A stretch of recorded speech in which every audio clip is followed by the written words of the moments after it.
Ah. There we go.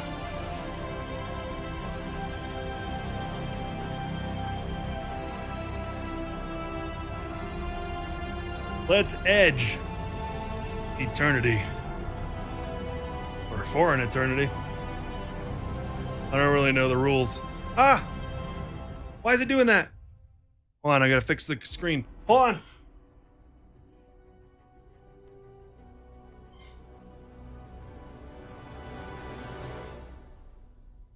I unplugged the wrong one. Some think there's nothing beyond what is known. Silly me.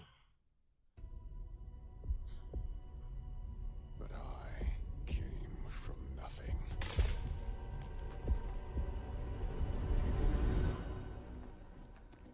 I took the opportunity to forge my own destiny. Balls. I will make the stars tell me their secrets and bring these planets to their knees when I know everything. Is this Galactus? All the power in creation Is this where Marvel comes in? will be within my grasp. Edging eternity.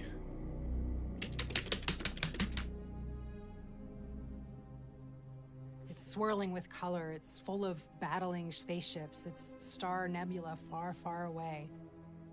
It's a beautiful place. To me, I mean, like, as a human being, space is the final frontier, and as a magic designer, space has always also Where I've been been? the final frontier. I've streamed because every we've day but never done Wednesday for the last anything 3 before weeks. like this. It's not like a small place we haven't been before. It's really huge. I've been and here. So unknown. The Edge of Eternities is really at the edge of the multiverse. The way that our amazing world building team has explained this to me is if you imagine the multiverse like an orange, the edge is the rind. So it's this thin layer on the very outside of the blind eternities. And it's a little peek into a part of Magic's lore that has kind of been known for a You used to long watch on time, but Facebook? also has been very Shit, unknown. if you watch on It's Facebook, I've been here for space. 3 We years. weren't bound by any of the I moved back to normal Colorado restrictions that we since often then. have when we're returning to an old magic plane that has a specific mechanical identity. Here it's like we're going to space. We've never been to space before. There is infinity exciting stuff to do here. It's not just that anything can be out there. It's kind of that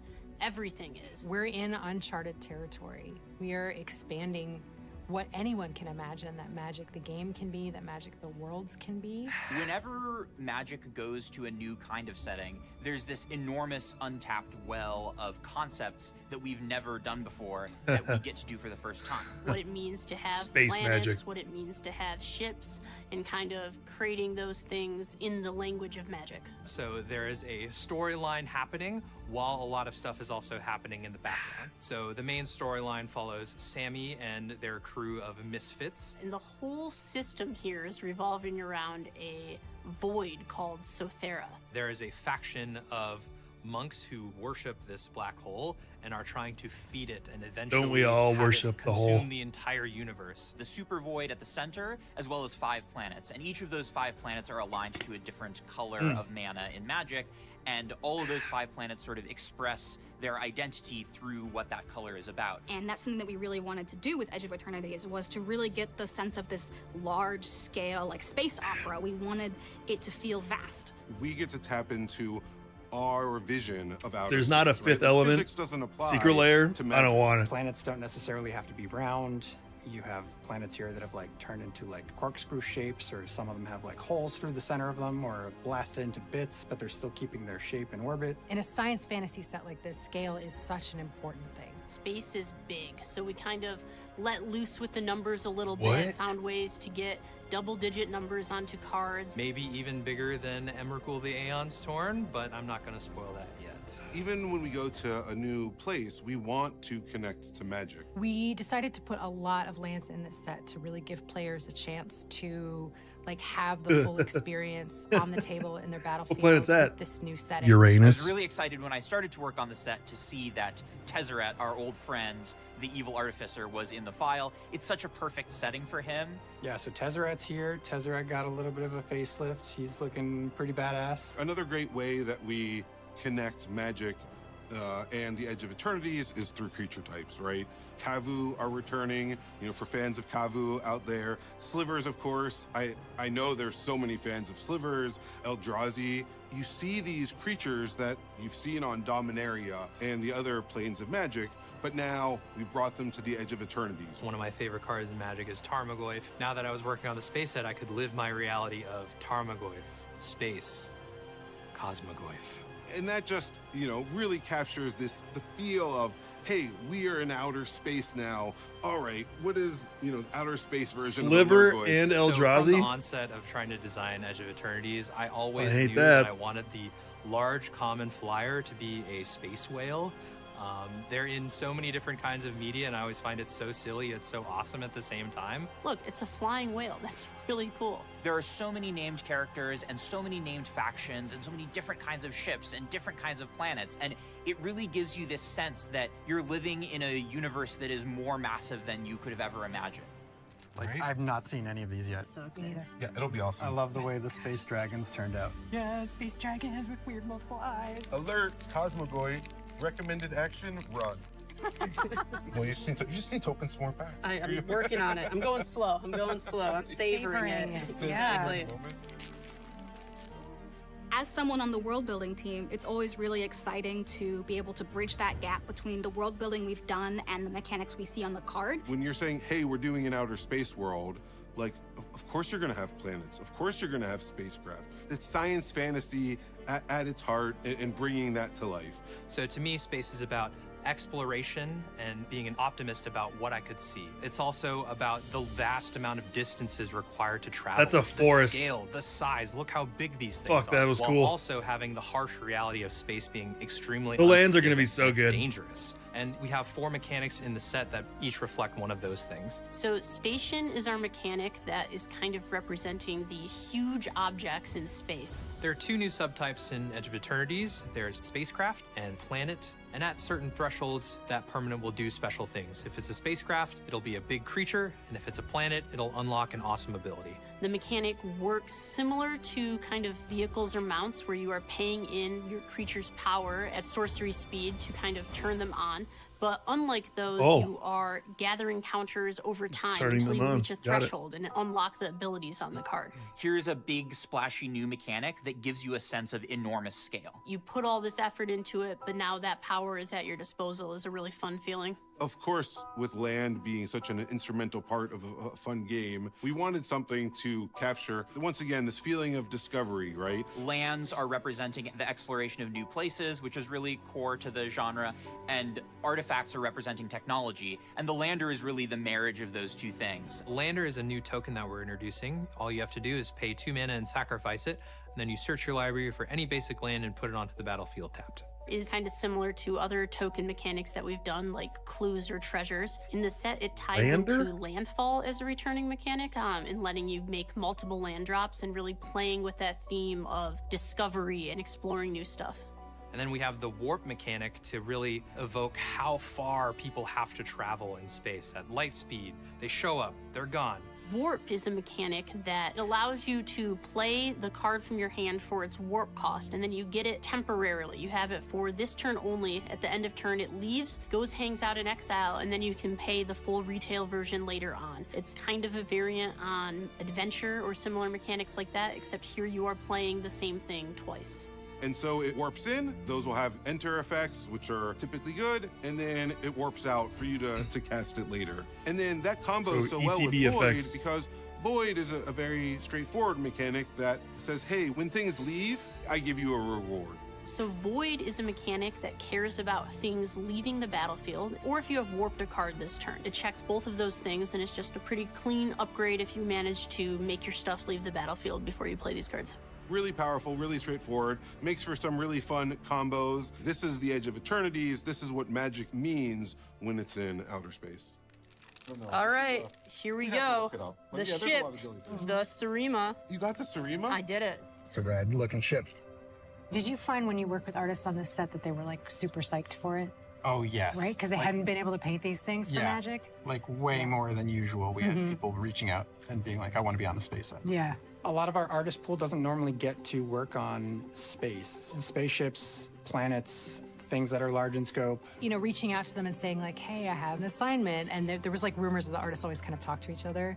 So they were like kind of waiting for it. They were like, yes, it's finally here. Yeah, I don't think I've ever had as large a number of the artist pool as excited to work on a particular Space. plane or setting as this one. The booster fun is just so incredible. The colors that it brings to Magic. The lands just hit differently here. I think like there's something about the vertical format that we don't normally get with a regular Magic set, because here space goes in all directions. So like it plays well to that vertical card art. There's so many like beautiful space vistas where like you just see the curve of the planet on the card, and then you can see like ships fighting in front of it. Yep, There's those little are sick. spaceships zooming through, and the team really knocked it out of the park, just bringing lands to life. Whoa, breeding pool! That's exciting. That is so beautiful. We brought in the Shocklands, which brings them into standard. Super exciting for that reason. The borderless viewport lands were this moment of you've just landed on a new planet and you're still Not on your sure I spaceship, like and those. the door is opening, the ramp is descending. So we kind of incorporated the interior of the ship as the frame. But then the art is just this like window, and who's kind of framed and looking out the window becomes exciting. Just a lot of really good storytelling opportunities. So we have a cycle of returning lands here, and I sort of pulled some little nuggets that I was seeing and turned it into a consistent chronicle across them those that are better. basically just explores moons. Flavor text is a really fascinating storytelling tool. It gives you those little Chloe windows into eats the world. I like sardines. the idea that it was They're just- a peek smells into a disgusting. grander universe. The flavor Yeah, text really sardines are gives you gross. this sense of a world that is enormously expansive. When you crack open a pack, you can kind of land anywhere in the midst of what's going on. Check it out. I got Celestial Colonnade. Right? Wow. Yeah, Borderless Stellar Sights card. I love the font that the title's in. It really captures that outer space vibe. Borderless those are stellar kinda cool. sights, what we really wanted to do was we wanted to reduce the footprint of the frame on the cards. We did that by taking the title down into the bottom half Those are of the kinda cool. card. And then along the sides with the frame, it's kind of like a star chart, giving you that explorative feeling to it. You get all these like cool, crazy planetary shapes and asteroids and spaceships and things that frame showcases very well. And the borderless Oh, poster God. stellar sights Now my are hand probably smells one like of my it. favorite treatments we've ever done. The roots of this art style are these like travel posters that kind of came out of the 1930s. It's just this really interesting juxtaposition of a kind of anachronistic and nostalgic travel poster style with the super new and novel and futuristic science fantasy setting. That combination is a little bit dissonant, but in a way that's really interesting and cool and looks really new. The borderless surreal space treatment definitely hits a lot of that classic Magic vibe. Honestly, that's my favorite thing I've worked on at Magic ever. The art influences behind it, we dipped really Okay, heavily smells into better kind now. of I 1970s don't smell like- science fiction art. They're so like surreal. Don't and smell like sardines ethereal. And anymore. especially in like such a bright palette that we have here across all the like galactic clouds and whatnot. It was just vibing with a lot of people. I in have a way that I sardine haven't sardine seen juice before. on my The hands. Borderless Triumphant Stinks. cards were kind of a labor of love and a really fun idea we had. It's where someone is exploring space and they're like looking Lobster. out, and then they're framed by basically a circle, which could be a moon or a planet. And so each piece has a very similar composition. That angel. Look at that. Oh, man. You guys, it's one of the borderless triumphants. Oh, that's amazing. This is a lobster shell. Lobster. So see, he's tossing his little mushrooms. Listen, I am very familiar with the lobster shell. Because didn't you paint one for the main set? I did. My favorite element of this painting is he's got an extra pair of hands, so he's able to hold this sprig of thyme just like very daintily. And I like the idea of him serving up nuts and bolts style, like food. There's a jello that's got like a whole rusty gear stuck in the top. Having just little bits of levity like that here and there, I think can be very good for a set. You don't want it to be too one note. Lobster guy making gross food, like, Zach. Way to go. Now it's my turn to open. Okay. I'm excited. Check it out. Right? Amazing Sliver Overlord. Stealing that from you in the parking garage. No.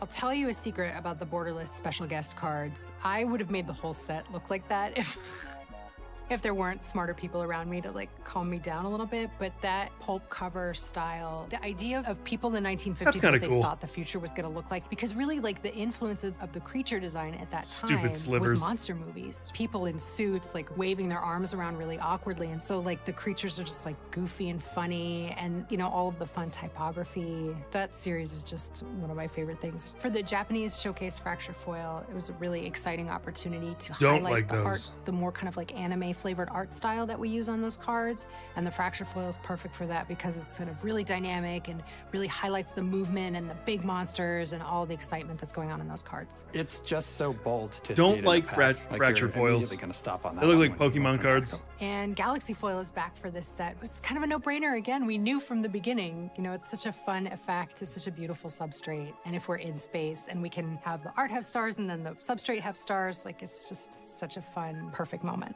I have never seen it look better, and fans are absolutely going to go nuts for it. So can I just show this one off, just because the lands turned out so good in foil. When they catch the light. Another Galaxy Look Foil. at that. Right? Galaxy Foil Swamp.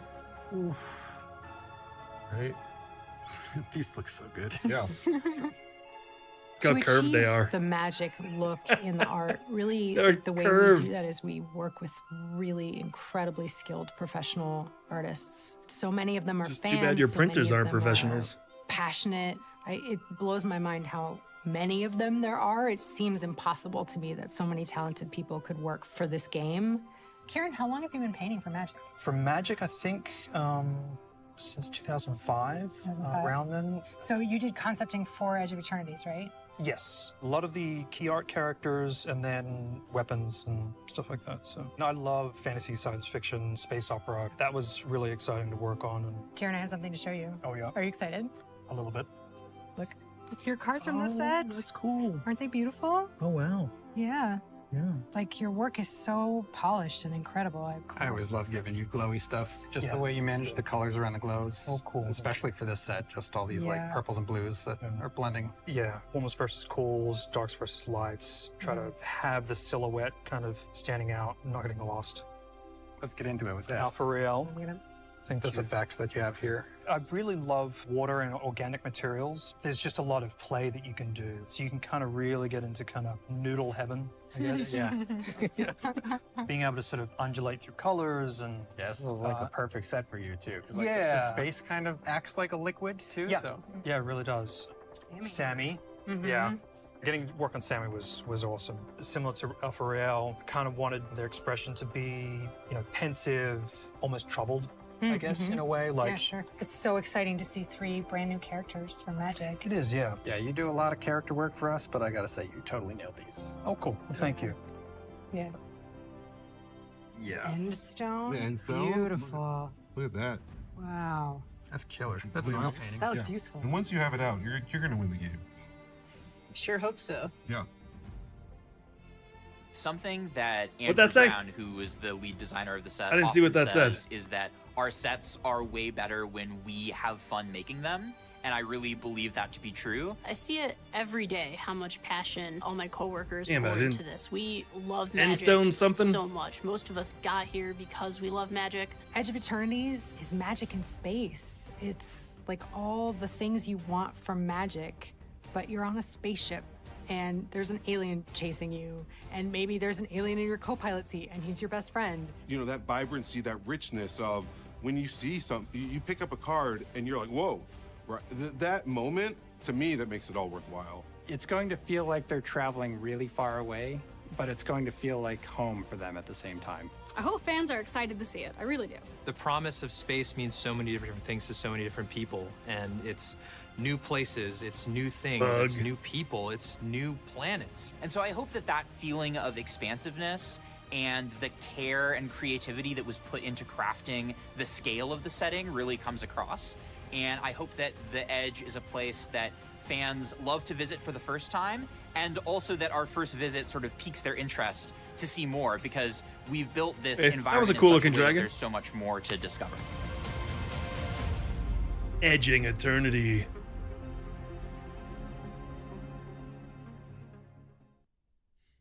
Yeah, Endstone something. I just didn't get a chance to read what it said.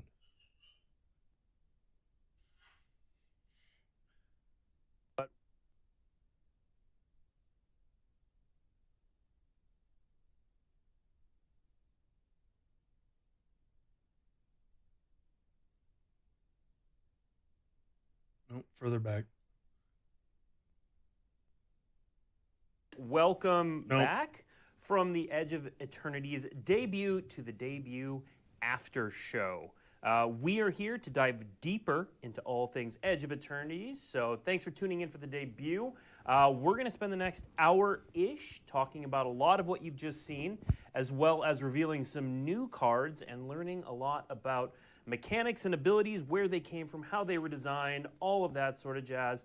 To do that, we have three fantastic guests with us today. Gentlemen, why don't you introduce yourselves, say a little bit about what you did for Edge of Eternities.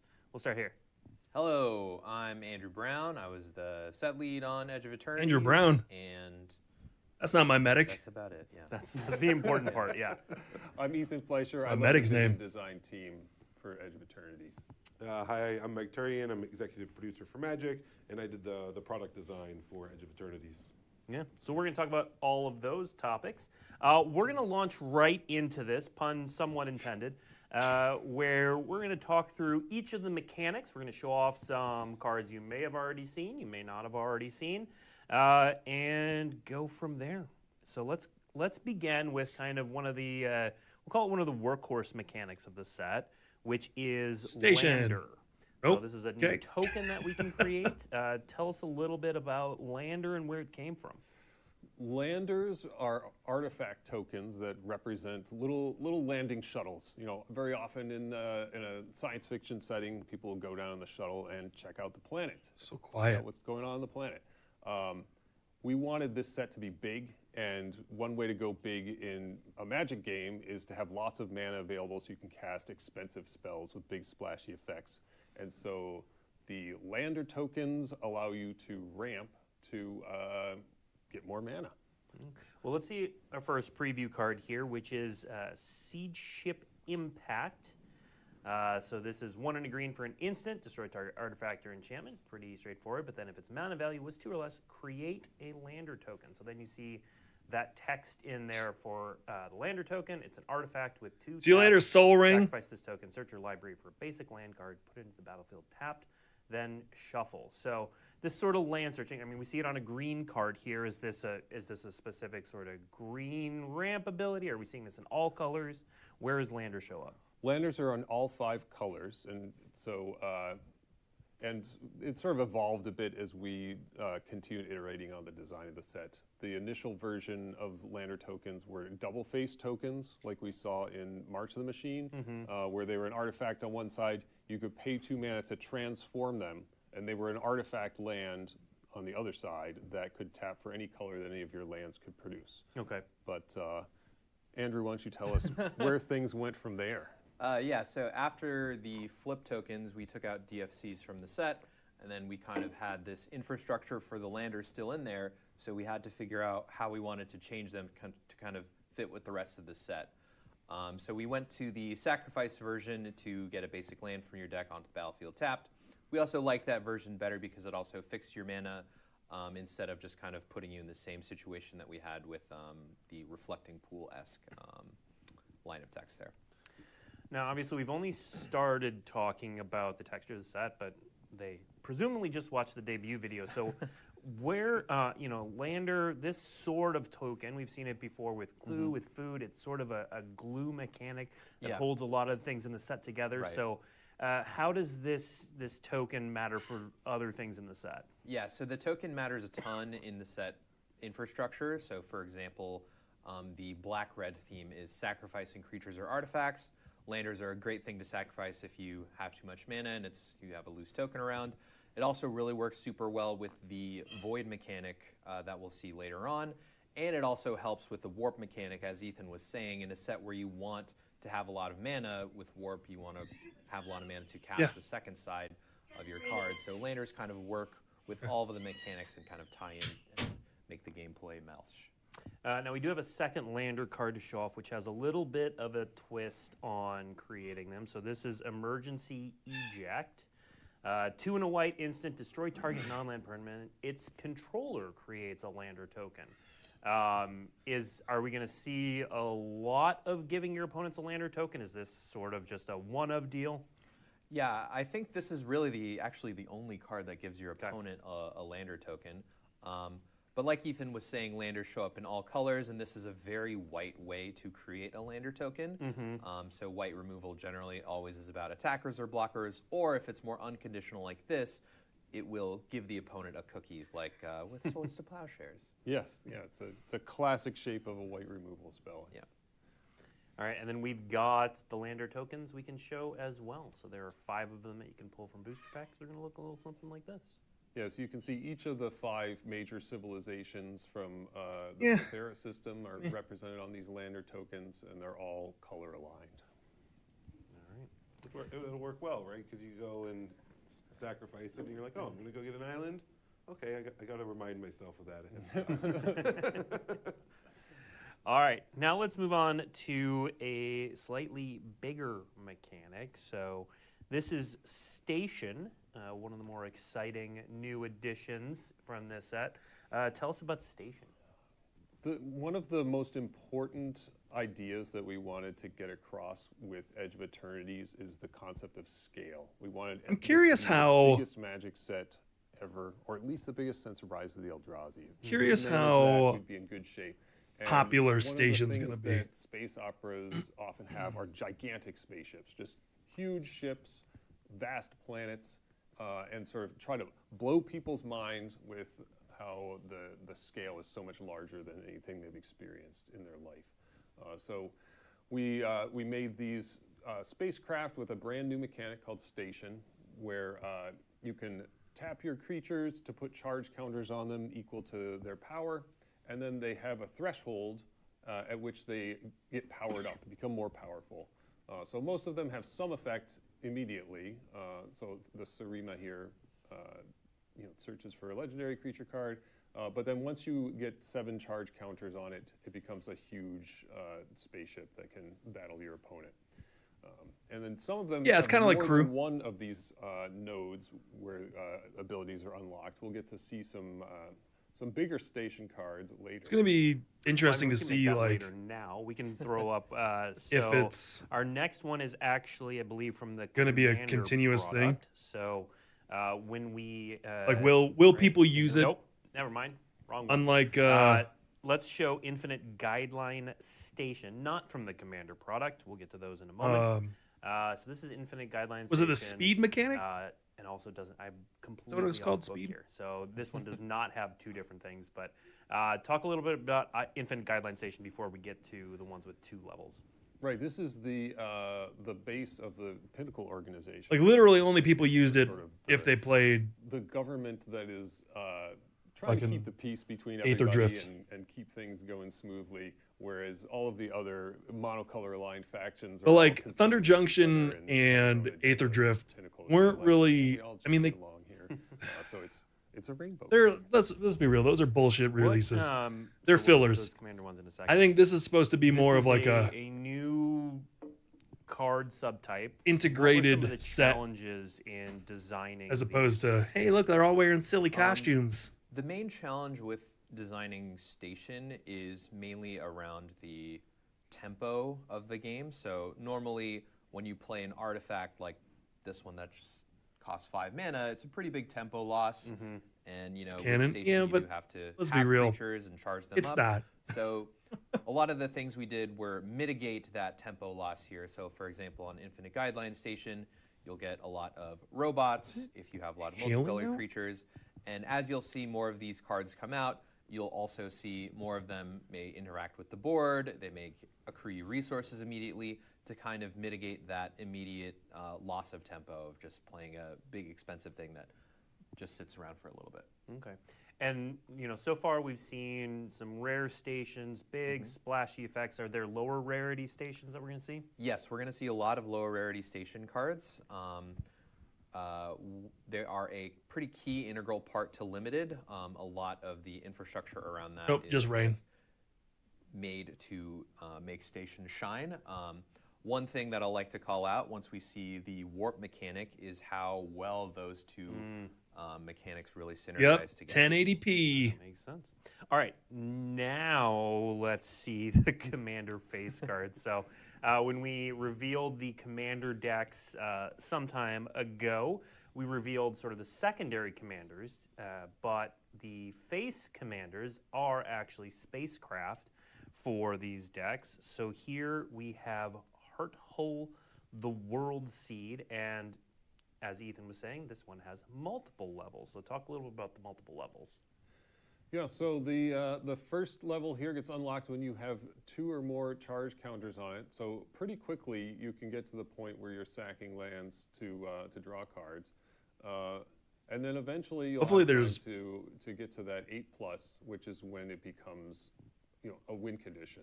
Hopefully there's like play lands from the graveyard artifact cards in that. You'll notice it doesn't say this can be your commander on here.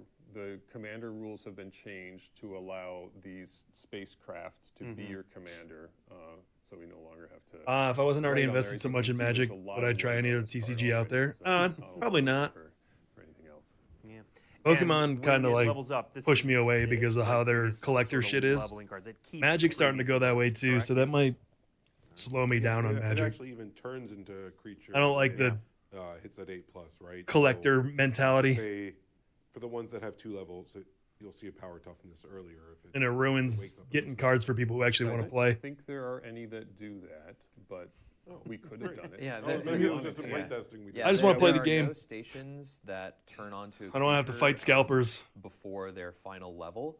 While we were developing it, we noticed that you have to put a dice on it to track it, and then sometimes that can be a little difficult. So one of the things we discovered internally is if we just make the final level always the creature, you can just take the dice off and then understand that this is a creature the whole time. Makes sense. All right, let's see the second commander face card from Counterintelligence. There it is, In Spirit Flagship Can you put a Vessel. 1, So 2 blue, charge red, and white. counters? Become, excuse me, for a legendary artifact spacecraft. Tell us about this one. So that's an artifact deck. Well, I mean, the name of the deck is a pun, and this is all about counters. It's all about charge counters specifically. There's all kinds of different ways to make and use charge counters in this deck, which is very, very cool and exciting theme that we haven't really done before in a Commander pre-constructed deck. So. Yeah, and one of the cool things about Station while we were developing is we were debating on what counter to use. And we ultimately ended up on charge counter because it was flavorful in terms of powerful cards, fine. They can be a little bit more expensive. And also, but there was a lot of it's a different color, so everybody's gonna spend millions of dollars looking for it. Who gives a shit? That add charge counters and put them onto your spaceships. Yeah, and it's additionally nice, right? So Station itself is a sorcery, but if you do happen to get an extra charge counter on at instant speed, all of a sudden, right, you've turned your spacecraft on, and that's a nice surprise for your opponent. Nice surprise. Okay, let's move on to our next mechanic, which we've referenced a few times. Wait, since the commander warp. If the commander dies, the spacecraft, warp. And you bring it back in, do you have to Warp restation it represents the ability of all traveling over again? Faster than light, which is a staple of the space opera genre. You've got to be able to get to other planets. That fucking and you sucks. don't have several years to do it, so you've got to cheat. That on sucks. So yeah, we made this mechanic to represent that, and it allows you to cast the creature for a lower cost, but the creature will go into exile at the end of the turn. And then you can cast it again from exile for full price later.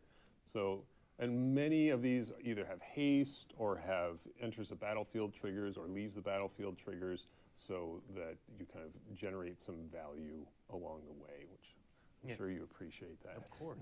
Yeah, it only needed 8. Very reminiscent of Evoke as Yeah, well. Ozolith's about to go up in price.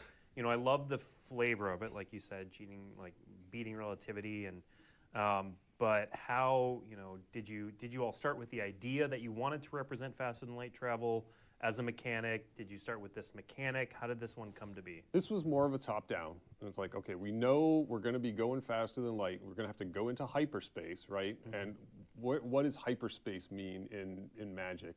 We have all these different zones, and any one of them could be it. But it seemed like the Exile Zone was sort of the most outer spacey kind of extra-dimensional place. I wonder if they're reprinting Ozolith for this set, because it would fit perfectly. So that was where we ended up pretty quickly.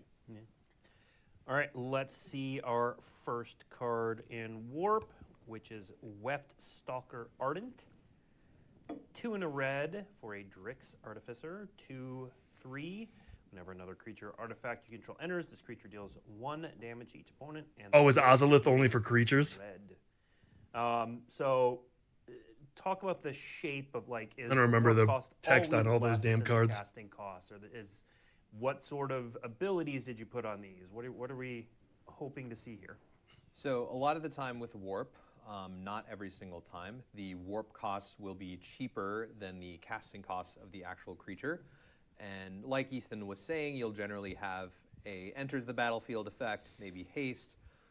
Or Yeah, a I lot guess of it the would time only you'll work have an once more it's fully enchantment-like saddled ability and on turns into this a card creature. right here. Okay. Right, so this one doesn't generate any value itself. You need to combine it with some other cards.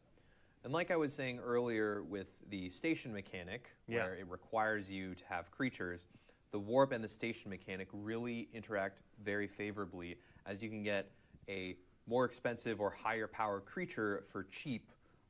So when you have a station out, you can warp your creature. It can have its enters effect. It can have its enchantment effect. But then you can also tap it to put charge counters on your station. So kind of works well together.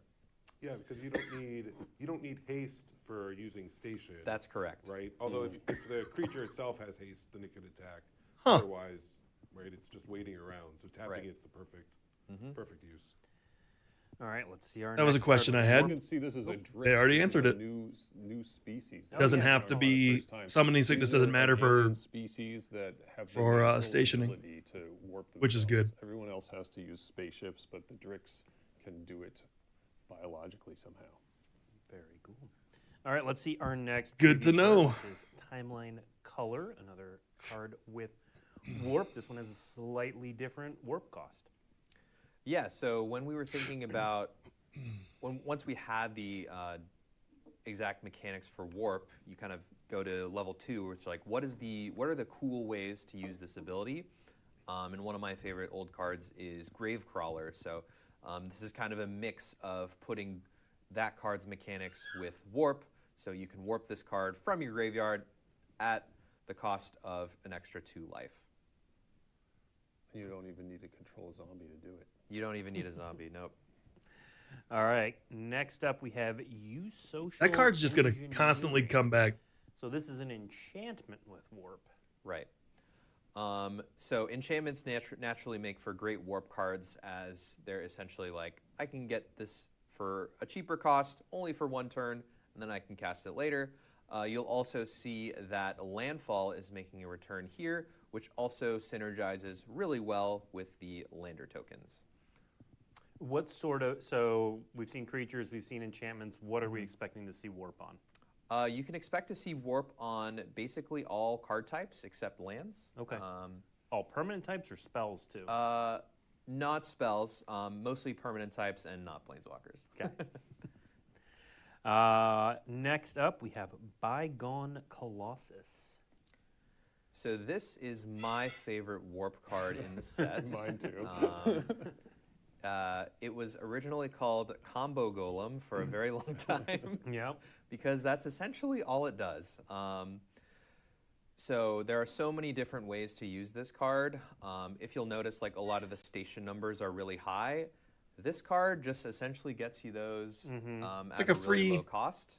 You can also use flicker spells from Magic's Past to warp it in and then just flicker it, and then it will come back onto the battlefield and then doesn't have to exile later. There are so many different ways to use this card, and it's super fun to think about. So this one's my favorite for sure. Yeah, I love how it's just has no obvious it is baffling on purpose. Yeah, I do enjoy that. Ethan, so we were talking a little bit about this beforehand. The few little bits about the Eldrazi here and there. So here we see this in the flavor text as well. The edge is littered with the vestiges of civilizations annihilated by the Eldrazi. For those who haven't been reading the stories, what sort of tidbits are we seeing about the Eldrazi in this? Well, there are hints that there was some sort of ancient conflict between the Fomori and the Eldrazi, and we've seen a lot of the Eldrazi in the past in various Magic sets. We've seen hints about the Fomori here and there, especially recently. But a lot of it is pretty distant and ambiguous. But we know that it was incredibly destructive, and basically the Eldrazi were driven out of the edge, and everybody has to kind of be alert, pay attention, because if the Eldrazi come back, that needs to be nipped in the bud. We can't let any Eldrazi come back here. So. Yeah, we've seen an Eldrazi card in the video there, but yeah, there are hints about it here and there. It was clearly an important event in the Edge's history. All right. Let's move on to our last mechanic that we're going to discuss here, which is Void. So tell us about Void. Void is less about classic space opera tropes. Been having fun learning? Awesome. Specifically inspired by the world. I saw you jumping in some games in Discord. Glad you're learning and enjoying really it. Excited about the Monoist faction. Because learning it Black faction could sometimes make it less enjoyable sort of because black it's a lot. Object in the center of the Cythera system and have all these creepy costumes. God, you stink. You know, are we also on YouTube? We are always also on the YouTube. Universe collapses into a singularity. They're like, this is what it's all about. Then we'll all be together again with our dead loved ones or whatever. It's like, great. So super cool. We loved it, and so we made a mechanic that was kind of specially for them. They were clearly like the standout faction. I like the other four factions just fine, but the Monoists were just like so unique and cool. So okay, while we're waiting, mechanic, which you guys see this? is sort of a variant of Morbid or the rare, rare secret layer cards for Sonic are the Chaos Emeralds. The battlefield, non-land permanent leaves the battlefield. Sort of Void is active. Yeah. And it also gets activated when you warp a card. So when you pay that warp cost is another way to get your Void online. And basically your cards will have abilities that trigger only if something has left the battlefield or been warped, or will have an upgrade on an instant or sorcery, a kicker-like effect. There's a variety of ways. Sonic Frontiers, it was good. It's mostly just a tag. They need to work on texture pop in a little bit, and there's lots but of ways it was to pretty make good. things leave. You know, we've got warp, we've got the lander tokens. It's all set up for us. So there's a lot of ways to interact with it. And I don't want to gloss over the part that you said at the top of that, which was non-land. Was that a lesson you all learned from Revolt? What do you mean by lesson? Was that an intentional differentiation? How about that? I think so. Like when we're like I would really like environments and a have to feel flavorful, like Sonic Frontiers type game, especially with like fetch lands but and older formats. It does feel kind of cheap, in the original worlds. It doesn't really feel naturally like Magic. So, with the same art style. We intentionally left off but here just to make sure that we can actually give you a bigger reward. Open world. If we leave land on, then we have similar to how Frontiers was, where you can go into different areas. Because we know that it's really easy to skirt that. But if we add non-land, we can make things look. I don't know if you've played Mario Kart World. The hoop you have to jump through is a little bigger. But similar to how they did it, at some where like each racetrack you can drive to. Code transmissions. Would really like that in a Sonic game. Just a full-ass open world Sonic game. Lose to life. You see that in a lot of sets. But then Void says in the original style, not like the realistic world with just Sonic. Yeah, so it's the classic, kicker upgrade style of Void card here. Yep, be seeing that in limited quite a bit. And then let's see That our might be good in second Sephiroth. Void card, which is Void Forged Titan. So 4 and a black for a robot warrior, 5/4 at the beginning of your end step. If you voided, you draw a card and you lose 1 life. Yeah, so this is more of a limited build around. It's going to give you. Oh my god, I can get free tickets to go see Katy Perry. Oh my goodness. You'll also notice that a lot of the I'm good. void triggers happen at the end step. A lot of that is to ensure that you have enough time to warp a creature or post-combat, so things are I'm good. dying. Okay. And you mentioned, Ethan, that this was black line. Are all void cards black? Yeah. Are there any that seep into other colors?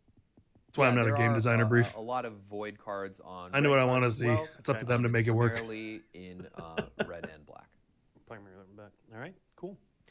All right, now we're gonna move into the slightly less structured part of the program where we just show off some cards. These are cool cards. We're showing them off for a reason, for various reasons. but Katy they're Perry the not astronaut, as yeah. organized as being about mechanics. So we're just gonna show some cool cards and talk about them.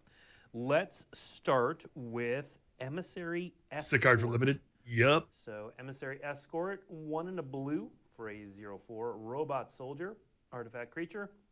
This creature gets +X/+0, where X is the greatest mana value among other artifacts you control. Artifact decks are gonna probably So do with Edge of crazy shit Eternity's, with this and all release. Space operas. It's a lot of because artifact stuff. We're going to gravitate towards artifacts, so there are going to be a lot of artifact build-arounds in this set. And Emissary echo in Escort here? is The one fuck? in a long line of those cards. But as we will see in the next slide, Let's see it, Bygone Colossus. yes, we're finding more and more ways that these cards combo together. One of my favorite things just about Edge of Eternities in general is how well all of the mechanics just kind of mesh and flow together. They all synergize really well together. And we So to hope get that +9, players discover +0. stuff like this Jesus and can, figure out how awesome it is. Yeah, the technology in space opera is. They announced anything super cool. I mean, so far, that we were going to have an artifact. the whole set's been kind of cool. I don't know how good it's gonna be, Just but it like, combos with Bygone Colossus, right? I just like space. combos Well, with your artifact spacecraft, because they'll typically have higher mana values, which gives the escort more power. Just jump on it, Works Carnage. so well with Station. Catch it. Another 1/2 combo. Just jump on it and catch it. Well, and I also like, when you start looking at older formats too, cards with affinity. You ordered a right, case? with this, Chaos. The classic Mirror Enforcer is going to Exactly. do a 7/4. But you said you were gonna slow down after A lot Final going on Fantasy. here for a seemingly Holy simple card. shit. All right, now let's take a look at an uncommon called Unravel. Unravel is 1 blue and a blue, instant. You probably already know what it's going to do. Counter target spell. If the amount of mana spent to cast that spell was less than its mana value, you draw a card. This is, we see a cancel variant in a lot of sets. Very rarely do we see you draw. You're the worst. Right. This is normally space we try to stray there a away magic from. AA but meeting? One of the 'Cause you need design it. heuristics we like to hold to is My name is Chaos, and I'm an addict. It shouldn't be better. You shouldn't be worse off for trying to cast your spell. So Ordered a collector, designs Edge of like Dismiss Eternities. or whatever we try to stray away Yeah, from. I ordered one. But with Unravel, we do like to punish kind of the cheating on mana or casting. Ordered a things for less Spider-Man as casting well. cost. If you're not doing something fair, I'm not going to do Exactly, something fair. exactly. Probably won't order an so Avatar Unravel's one our because I attempt don't at give a that, shit and then about Avatar. In this set, the main thing that it will be countering is warp spells. One of the things we were finding internally is that warp introduces a lot of resources into the game. So we definitely wanted something to punish you for casting your warp spell for its warp. I just don't like Avatar. Very cool. All right, next up we have. I haven't liked cartoons since I was a kid. Saboteur. 1 in a black, human rogue, 4/1 menace, ward, discard a card. And whenever it attacks, put a +1/+1 counter on target creature an opponent controls. The hell? Yeah, so this is a bit of a funky one. One of my favorite tropes in the space opera genre is that there's always a traitor. Do any of the precons for Edge of Eternity look this good? is kind of top-down traitor We haven't card. really seen So a if you deck see list yet. 4/1 menace for The 2 counter mana one with looks ward like it's gonna be discard a pretty card, fun. That's a really Counter big deal. intelligence, but But we have The that line of text at idea the bottom, of which is kind moving of counters downside, around is kinda or cool. if you are able to manage your opponent's creatures, not a downside at all. How could black possibly deal with a large creature? Indeed, yeah. So you'll see in the art too. This is a monoist aligned character, kind of perusing as a white aligned character. Well, and Turian, we're so used to seeing extended art cards, we kind of blew by the first Plus one we one on saw, target but creature extended and art opponent is a controls. Booster Fun variant. Can you talk a little bit about what cards got those this treatment in the set, What would that- and then where you can find those? What would that we've do seen a couple of well extended for? art cards, Like, is that for anything here? So worth a in damn? extended art cards you can find, they're in the collector booster, and typically, we try. Upcoming, we're going to be looking at so many fun variants that we've done. We also try to make I sure can't that think of a basically way. every rare and mythic has at least one variant. So Where that card is good. Typically use extended art in that way, where it's like, oh, here it is. Here's an upgraded version where you can see just a bit more of the art, and it just looks a little extra. You want them to bring back Phyrexian stuff? All right, and are these are Well, I mean, they got Eldrazi and Slivers in this one. Extended art are in the collector boosters where you'll find them. Great. All right. I would like let's move on Phyrexian, to though. Another That'd be card nice. with an extended version. This is Frenzied Baloth. So this is Trample a wild haste. card. Oh. Green and a green for a 3/2. Oh. This spell can't be countered. It's got trample. It's got haste. Other creature spells you control can't be countered. Combat damage can't be prevented. Andrew, this feels like one that came from your world. Yeah, so as you've properly identified, this is a very play-designed card. But I think it also speaks to a lot of what happens in space opera, where they go to a planet and there's this giant, ferocious monster that causes nothing but havoc and mayhem. And I think all of those lines of text just kind of add up to craziness, wildness, and... It's only 2 mana, yeah. There's a lot of people calling this Questing Beast Junior. Was that sort of intentional, or did it just sort of end up that way? To call the Questing Beast ever intentional is a bit of a wild statement. Nobody sets out to make a Questing Beast. Well, I mean, don't make me tell you the story of the Questing Beast. Tell us the story of the Frenzied Baloth. One day we will tell the story of the Questing Beast. Today is not that day. It's upstairs. I got it. Anytime you want. Tell us the story of the Frenzied Baloth, though. Yeah, so when we were thinking about which cards we wanted to introduce into Standard, you might see a few mono-green, or specifically green-aligned cards that we're going to shoot for a mono-green aggressive deck. We haven't really seen that a lot in recent years, and this is one of our attempts at a card that you might want to play in a deck like that. Mono green aggro deck? Oh. Next up, what? We're going to have a different treatment, which is, the card is Genomorph Imago? Yep. Cool. Green and a blue for a creature insect druid. It's a 1/3. It's got flying.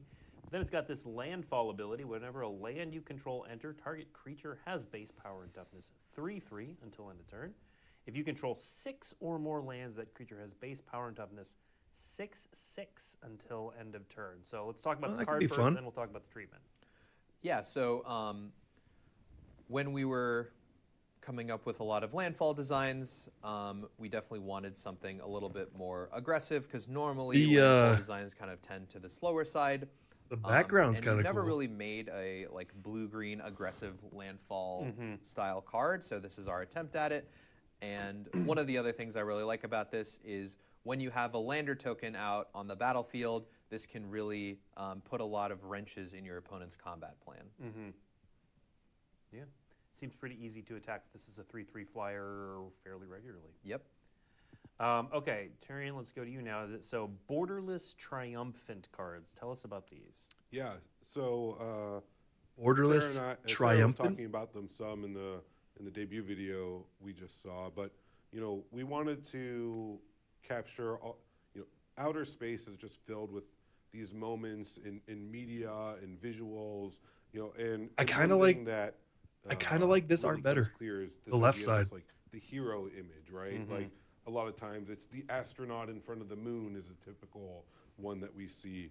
And so, you know, we were inspired by that. And in here, he's we Kamehameha. took a number of our creatures Kamehameha-ing?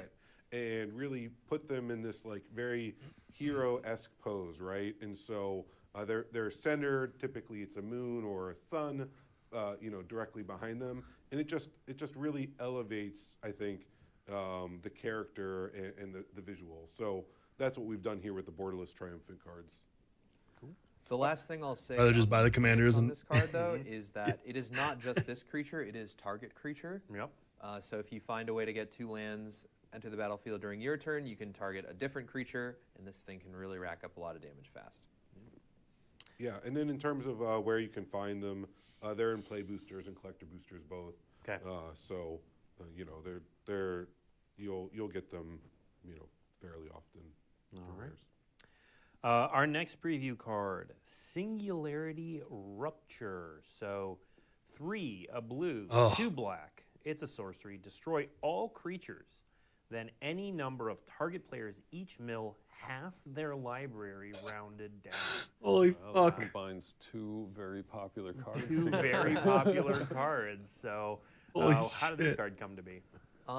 So this card came to be by just thinking about all of the like disasters and crazy things that happen into space. So the idea of this card came from, I was doing a ton of research on what happens in space, and sometimes black holes collide. And I was thinking about what are 2 awesome magic effects that can collide and come together and do something awesome. And here we are. All right. That card's mean. Next up, Sir Vondum the Lucent. So here we have an uncommon legendary human knight, 2 white, a black, and a black for a 4/4. Whenever Sir Vondum enters or attacks, other creatures No land destruction. +1/+0 and gain death touch until end of turn. Destroy all lands. So Shit. this is very emblematic of the black-white limited theme, which is a go-wide deck. So Sir Vondum is really good at buffing a lot of your other creatures while also being a reasonable card on his own. God, that'd be such a Is dick this, move. Is this like the signpost card of white black? This will be the such a signpost dick card. move. Okay. Are the signpost cards all legendary creatures? Are they various things? There's going to be a mix, but one of the Destroy things all we've lands, done mill with half Edge the of library. Eternities is you'll see Holy multiple crap. versions of You would our be- main characters. people would hate you immediately. At one at uncommon and then one at a higher rarity, and it'll show them at different points of their life. Edge of Eternity's story is more kind of self-contained, so there's not as much of a long-term scale here, so we felt like it would be a good idea to show them in multiple stages of their life and just kind of give you more of a taste of who these characters are because So they're this very is a- contained towards the space setting. Gotcha. This is a All right. Next up, Aether Drift we type have set. Virulent Silencer. So 3 mana for an artifact creature, Robot Assassin. It's a 2/3. Whenever a Poison. non-token artifact Poison. creature you control deals combat damage to a player, that player gets 2 poison counters. This was not on my bingo chart. Yeah. So one of my favorite cards from actually Neo Kamigawa is the Virus Beetle because to me it's the ultimate combination of a pun of like robots and viruses. Sure. And when we're thinking about space viruses, I also immediately think to poison. Okay. So this is actually a very doable quest in Limited. I've won with it a couple times. Son of a bitch. My favorite thing about this actually is that it can stack. So if you have multiple Virulent Silencers out, one connection will get you 4 poison counters. Oh my god. Yeah, I feel like this is very much at home with like the 1 sliver card and the 1 Eldrazi I was going to ask, is this card. the only poison counters card? This in is the the set? only poison counter card in the set, yes. Okay. All right. Cool. So challenge accepted Okay. to all you Only poison poison. lovers out there. Next up, we are going. So that's kind of it for the main set preview cards. We do have some bonus sheet cards and some promos to talk through, though, as well as the kind of core 10 basic lands. So there are a number of basic lands in this set because they are awesome and spacey. But these are, Turian, why don't you tell us about these basic lands, where you get them, what's going on here? Yeah, so these are, the regular basic lands. We were, during the debut, we saw those beautiful full art versions. Here we have, what you're more typically going to get. So you do get these in play boosters. You also find some of these full art ones are better. Bundle or the commander deck, right? They're full art ones are better. Very much, we like to include them in that typical big old suite of products. They're still so strikingly beautiful, and one of the things I love about basics and going to a new world is you just get this, these amazing artists to do these stunning visuals, and it really just shows off, hey, what does the world look like? What are some of the planets? Need to figure out what set the full art ones will go into. The foundation of Magic. And in general, like, lands were an important theme here. We knew that we would have a very distinctive visual for lands, and we would get to kind of show people land art that looked very different from typical land art, because we get the sort of elevated perspective of the curve of the planet, and it's a very different way. Probably to make it the whole FOMO thing. Right? People got very excited about the lands. And artificial scarcity. And we were like, okay, we gotta tap into some of that. Yeah. Why, yes, Ethan, lands are very important to this set. In Good fact, transition. Thank you. We created a whole bonus sheet of lands. So we're going to show off some of those. We saw, obviously, a few of them in the debut video. But first of all, let's talk about how the bonus sheet lands came to be. Where did that idea originate from? Isn't that your idea? Yeah, so when I think of space, I think of going to a lot of different places and seeing a bunch of artificial awesome scarcity. things. And when I think of translating that into gameplay, it's definitely with lands. So we added the bonus sheet where you can get all these awesome lands from Magic's history, and then we tied it into the gameplay where you will see a lot of cards in Limited say how many differently named lands you control. So you can have a limited deck and then have 2 million square foot. You can have, what are other cards spoiled so far? They're saying the stock is low there, just so you don't have to due to printing problems. Some of the ones that we're about to show. They really need to get their shit bonus figured sheet, out. So let's talk how these are open, Turian. Where you get these, how often they show up. Are, like he mentioned, limited. How often are you going to be opening one of these in limited? Yeah, so you do get the borderless stellar sites lands. They do come in the play booster. We've limited them to only rare and mythics. There's 35 rares and 10 mythic rares. Oh, the Discord you're in? Gotcha. And in the play booster, you get them 1 in 8 packs on average, right? So that means that they will show up. I mean, they're incredibly powerful lands, right? Just both in limited and in so many other Magic formats. So, if you're doing a draft, there'll be a few in the draft. Right, and so they add a little bit of surprise and diversity to gameplay, right? And also, too, one of the things I really liked about limiting them to only rare and mythics is when you get one of these, it's just like, you've opened up a winner. I mean, between the treatment and how aesthetically beautiful they are, how powerful they are. I bet they printed the collector boosters. Yeah, so for those borderless stellar sites, they're in the play Sons of bitches. 1 in 8 packs. Now, and then additionally, you can also find them sons of bitches. As well. They really do need to get their you're going to get. There's a few different variations. That's what they're saying is hard to get right now. But they really need to get their shit in order in terms of printers, because it seems like every couple of sets they have issues. Of them today. So the first up is Blink Moth Nexus. Okay, I like this one way better. Art. That's a non-token artifact creature. Yeah, it is a non-token artifact creature. So, Mike, talk a little bit about the difference between the stellar sites and the poster stellar sites. Yeah, so the borderless stellar sites, when I was just talking about, hey, finding them in the play booster, those are the ones that show up in 1 in 8 play boosters. The borderless poster stellar sites are then a variant that are a collector booster only. Right? Of course. And so, of course. We want, as Ethan was talking about, you go to outer space, it's this real opportunity to capture the resonance of course, and bring these incredibly powerful lands into a new setting. And so we didn't want to just do that one time. We knew that our artists would really be able to create a couple different variations. So those borderless poster stellar sites, collector booster exclusive, you can find them there in foil and non-foil. And then the Scarab gun. borderless stellar sites, also foil and non-foil. But then both of these are also available in Galaxy foil as well. So there's a lot of cool variations here and a lot of just amazing cards, right? Yeah, I mean, speaking of amazing cards, so I mean, Magic has a lot of cool lands throughout its history. What was the process like for selecting lands that made it onto this bonus sheet?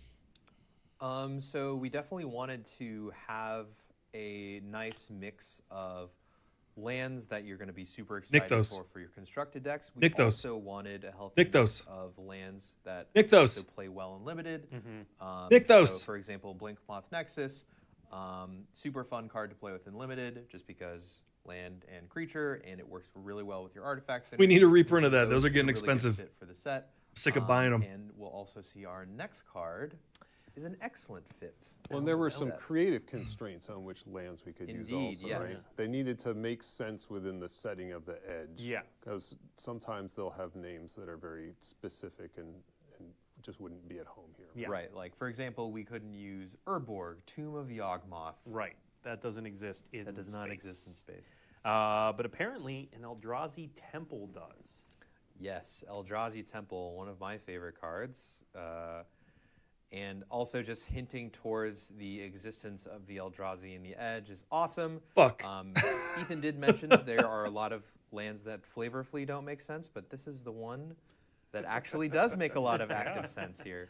So Eldrazi Temple in the set. You can cast your one Eldrazi with it. Good luck.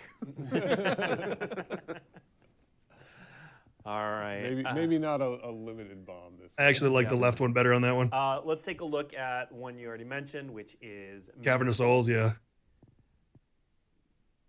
Yeah, so for me, I was so glad to see Mutavault return, right? I got to work on the original set where we introduced Mutavault, and so to me, anytime, and it was, back then, of course, it was inspired by Mishra's Factory, and so it's just like, there's this history of lands and callbacks and there's the end stone. Now bringing it forward into outer space. Hey, that end stone that I was asking about, they posted a picture of it. Pretty fun. It's a legendary artifact for 7 mana. Whenever you play a land or cast a spell, draw a card. Gaining all at the beginning of your end step, your life total becomes half your starting life total, rounded up. Right, and that's one of the fun things. It's like, will that happen? Will it happen often? No, but will it happen? Oh, yeah, shit. Yeah. And it's just this fun little moment and fun interaction. Yeah. And clarifying for chat's covering this already, but just to say it out loud, these are not legal in standard, correct? They are not legal in standard, yes. Everything on the Stellar sites. Wait, half your starting life total? That means... And we tried to indicate that... Start of the turn? I know in the bottom left of the cards, fairly small, but you see it says EOS down there, right, where the Edge of Eternity cards say EOE. So that was just trying to indicate, hey, these are special cards. They're they're stellar sites. That's what the S is for. Well, we'll stay on that topic a little bit because one of the other it has to be start of turn because half of starting total is always going to, if you were talking about 40, so I know your life would always be 20. Looking at them, right, the creative team and the graphic design team wanted to really use this idea. It's called the end stone. Instead of scale birds, right? Whenever you play a land or cast a spell, draw a card. At the beginning of your end step, your life total becomes half your starting life total rounded up. And they all break the frame, right? They're breaking the frame. So as we're going and looking, it's got to be from that turn, start of that turn. More of them. Some of those were basically colliding with that expansion symbol. And so we decided, hey, let's just because that wouldn't let's just remove the make expansion sense. symbol, which is something that we've done. We did it a little bit in the final. Because every turn you'd be at 20 life, no matter how much you got hit the turn before. We wanted to try that out. Now you still can see the rarity. Well, people are saying that bottom left is indicating that Mutavault is a mythic starting life so total. There's still some indicators, but it's a little bit more finessed. And also, I'll say one thing Start of the that game, so made me 20 a little bit more comfortable with doing this and or experimenting 40. this way is Yeah? cards just What? are so visually distinct, right? Right, it Like, procs we at end step, moved but it down says the title starting bar, life for total, which would be instance, 40 itself. for Commander every time. And so, So basically, I'm if you don't hoping get rid of that distinction card, will sort of you have offset a lot to of what the expansion symbol typically accomplishes. you have to kill with commander damage. We have one final card from the bonus sheet to show off. We've got Thespian's Stage. I love the art on the. Hey, look, Thespian Stage. Yeah. Reddit yeah, conversation and is saying I would mean, bring the you to art is 20 life each fantastic. turn. And you can Yeah, see those, that one's call that's them wild. floating spaceships, right? When I'm talking about that expansion symbol, right? The Thespian Stage. It's a Star Wars? Has that right where you typically see the expansion symbol, and you can copy so many lands. Yes, unfortunately, one of the things we tried to do in design was put Dark Depths Did it kill onto him? the bonus sheet. Or you but have to. Unfortunately, Dark Depths creates a token with a name. A token with a name that is Commander damage is like. Merit Lage isn't on the. No, Merit Lage is not in space, What? Are you unfortunately. sure? Yeah, I'm sure. Did you check out behind every I planet? checked. I checked everywhere. All right, and then we've referenced the Galaxy Foils. Now, we don't have one of these to show off in Galaxy Foil, but we do just have the short clip from the debut video. You might have missed it, but we had, there it is. Can't even tell. Yeah, and thanks to I think that's Zach Stella. You can barely tell as well. You can really, the Galaxy Foil treatment is something that for players who opened up Infinity Collector boosters, it was. God, I love the Galaxy Foil. It was so good, well received. I mean, such a good getting them in foiling. person is just a beautiful treatment. So we brought Galaxy Foil back as a collector booster exclusive. Here we're showing it on a mountain. I was talking about it on the Stellar Sights cards. Some of the Shocklands, some of those treatments you can find it on as well. So there's a number of places that we've tried to. Is the Galaxy Foil the same as Infinity, or is it slightly tweaked and updated? Yeah, it's a little bit updated. I mean, for that you really have to have, I'll say, a pretty keen eye, right, between the two. But we wanted to always capture, hey, this is what's cool and amazing and resonant about the world. Yep. And so, of course, the team continued to work and iterate. But, for a lot of that really is customized to the card itself, right? The team really works to with the art and the layers of the art to make sure that that Galaxy Foil shines through appropriately and doesn't over or underwhelm. Yeah. All right. Before we go, we've got 3 promos to show off. So these are cards you have already seen, but these are their promo versions. So first of all, the Buy a Box promo is going to be Singularity Rupture. There's the Buy a Box version of that card. This card is mean as shit. I love it. Destroy all the things, all the creatures that came in the box, and mill the cards that came in the box. Yeah. Yeah, right. You take like half the packs and flip them over. Yeah, buy a box, check with your local game store for availability, but generally speaking, if you buy a box, you get one of these at participating local WPN stores. Next up, we have the bundle promo. So this is the Emissary Escort. So that robot soldier. The hell is a this one bundle will come promo? Inside the bundle. Never mind. Yeah, in here you can see we give this an alternate art, right? And so it's just another way to capture a card that's probably going to be impactful, in maybe in standard, certainly in limited, but maybe in some older formats like you were talking about. Yeah. Right, it definitely is a possibility. All right. And then finally, we're only showing off one. So for every set, we do promo pack cards, which are generally uncommons. They come in these small promo packs that you can get at your local game store for playing at events, doing well at events, kind of whatever the store wants to do. Normally, we show off all of them at the same time, but we're kind of dishing them out a little bit one at a time here. So we're going to show off one of the promo pack cards, which is that Starfield Shepherd we saw earlier. This is one of my favorite cards in Limited, too. Yeah. Super fun. Yeah, good value on the warp. and then does the thing when it comes back later too. Yeah, it's nice and limited that you can basically. What's wrong with nothing else, Angel you isn't get a life land. gain? How dare Right, you. right, but if you have something to go, How dare you. fetch. But Yep. great. Yeah. I'm putting this in one of my commander decks for sure. My angel deck, it wants this. Not a lot of creature cards with mana value 1, but there are some. The 1-mana angel, Segovian angel. There you go. Yeah. Perfect. All right, that is everything we have for today. Thank you for Okay. joining us for both the debut and All right. the after show. Previews for Edge of Okay. Eternities are going to be ongoing. Don't care. I'm going to jump on hardcore wipe tomorrow? No. I am not. Oh my god. Charlie Wilson like my ass blasters.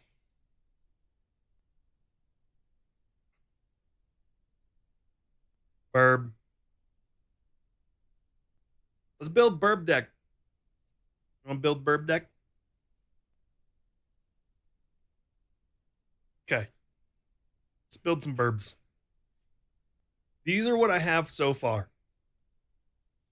I stick to solo at Tarkov wipe? I don't know. I haven't played in 2 wipes. I'm not touching the hardcore wipe.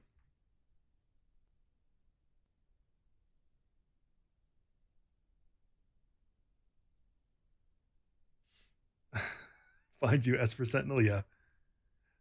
Burbs. We're going to build Burbs. So far, I have some Burbs.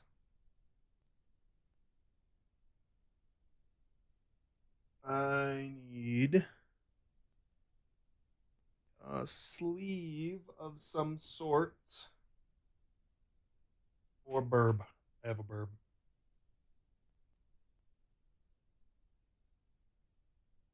I don't want my pink chocobo to be out, just hanging out. Okay. So let me make sure I have everything on here. So I've got Choco, which is the commander. Heroic Intervention, yep, got that. Flawless Maneuver, got that. 3 Tree City. Soul Ring. Visual Spoiler. Visual Grids. Is that better?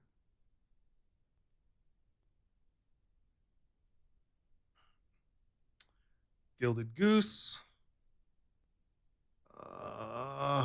Bear Umbra. It's a different one, but same idea.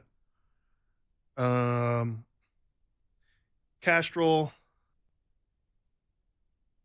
My extra traveling chocobo for some reason. I have 2 in there. Fangorn Forest. Yep. Yavimaya. Little Bop. Roaming Throne. Different. It's a different art. Foil. Also, let me change the. Where to go? Switch printing. Let's use that one. Regular ask. Command Tower. Got that. Side quest, raise a chocobo. Barts and Boko. Mistrise. Cavern of Souls.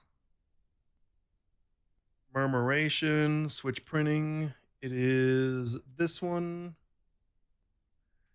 Ambrosia. Got that. I'll buy singles. I'm trying to make this a good 3. Ride the Shoe Puff. Chocobo Racetrack.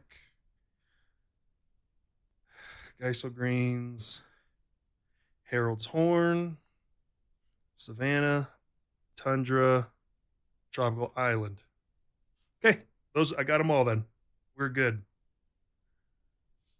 All right, let's finish building Burbs. Oh, before we finish building Burbs, I gotta show you my thingy. I bought this for Burb deck. Burb.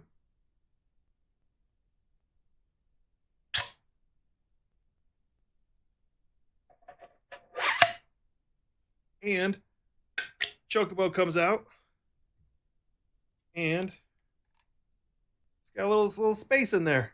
I could put stuff in the Chocobo's head.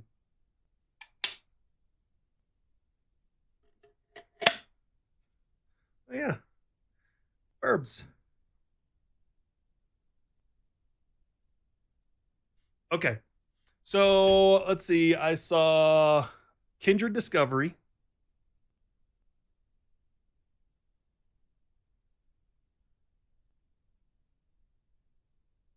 Hold on.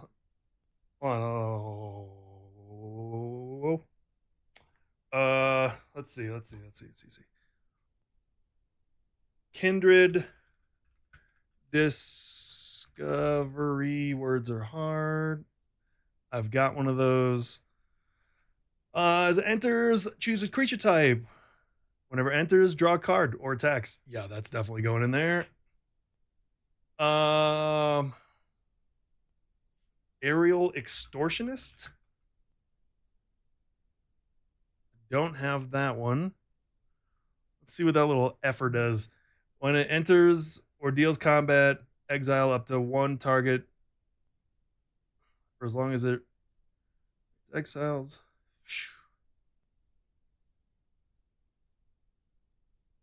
Oh, yeah, that's really good. Yeah, that's going in. Maskwood. Where's that little bastard? Creatures are every creature type. Oh, okay. I did not. Reflections of. That's how you spell it, right? Reflections. I already have 3 Tree City on there. Of Lit. Jahara. Jackdaw. Whoa. Add mocking. Oh, I forgot to read YouTube. What did I just add? Reflections. Choose a creature type. Copy that spell. Oh, okay. Mockingbird? Is that one word or 2? One word. Mockingbird. You may have it enter as a copy of any creature in the battlefield with mana value less or equal to Mockingbird, except for it's a bird, and it has flying. Okay, good luck. Don't trust Chad. What's that swan one? Jackdaw. See what old Jackdaw has to say. Oh, okay, yeah, that's good. There's a swan. I can't remember the name of it because, my brain. Something swan. Fuck. I wish my brain worked. Let's see if it comes up. Salvation Swan. That's the one.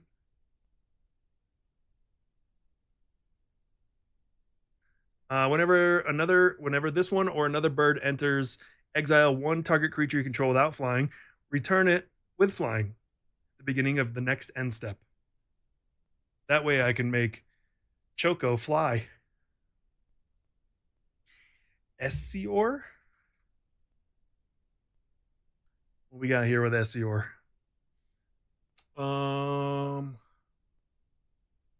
Flying. Spells your opponents cast that target one or more commanders. Cost 3 more to 10. Ooh.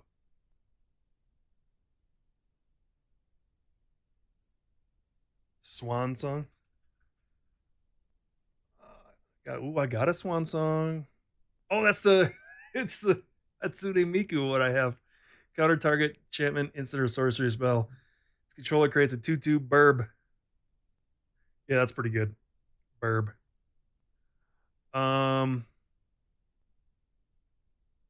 Oops. So I almost showed you guys something that you didn't need to see. You don't need to see that website.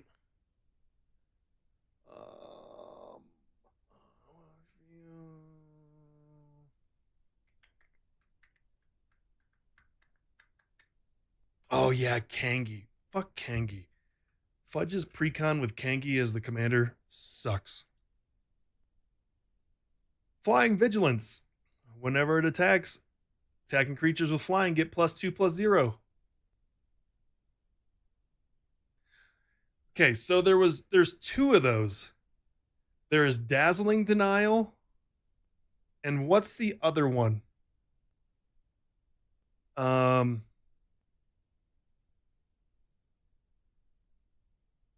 Dazzling Denial.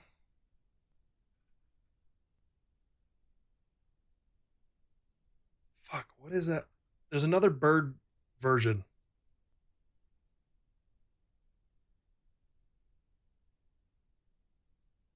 I don't remember the name of it. There's another one that's very similar, where it's counter, but if you own a bird, it costs more. Oh, fuck. God, I wish I remember the name of it.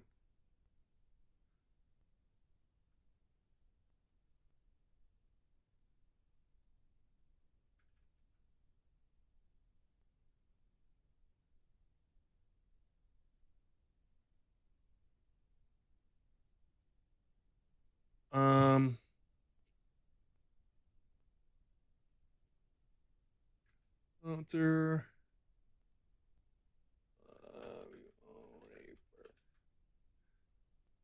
Is it cruel to own birds?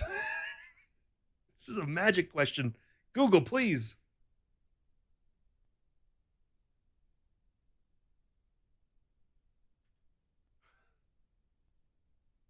Fucking Google. Stupid. It's a counterspell. And then I wrote, if you own a bird. It's like, is it unethical to own a bird? So dumb.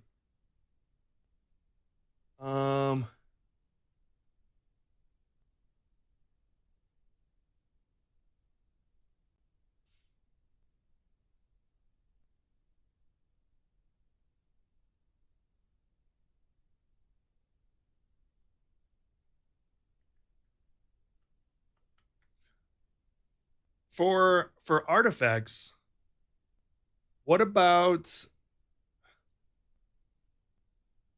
for a mana rock? I already have Murmuration. We're good on that. I added that earlier. It's right there. It was a Tarkier one. Fuck, name of it. Herd Heirloom. Herd Heirloom. I'll pull it up. Herd Heirloom? Is that how you spell it? Yeah, there it is. It's an artifact. Where the hell did it go? Did I not click it?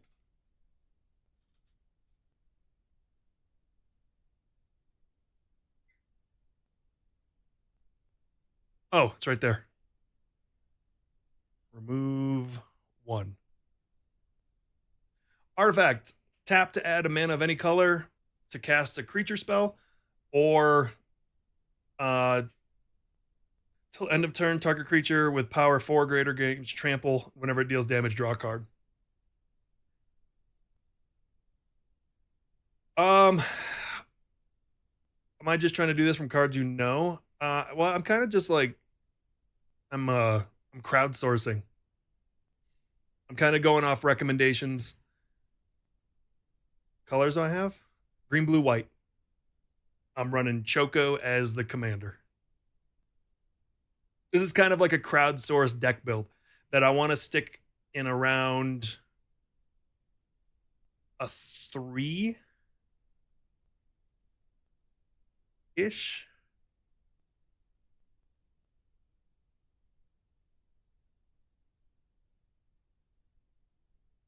Chroma's Will.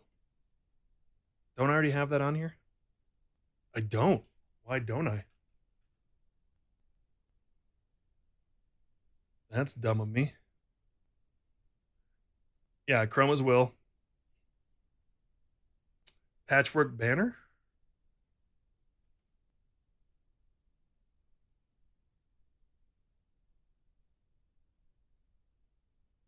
Creatures you control get +1/+1. Oh yeah, that's a good one. That's a good one.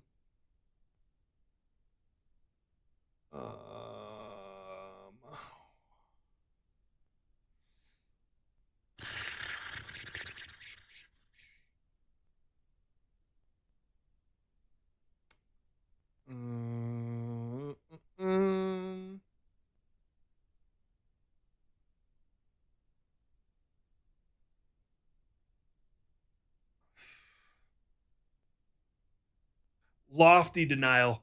That's the one. Lofty Denial. Thank you. I couldn't remember the name of it.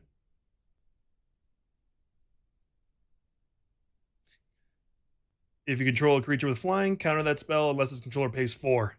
Thank you. That's the one I was looking for.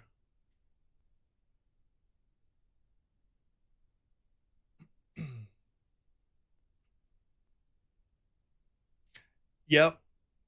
Reconnaissance is one that I thought I already... Did I not add Reconnaissance? I sure didn't. Thank you.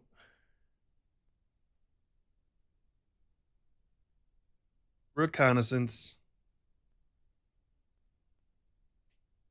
Thought I had that. What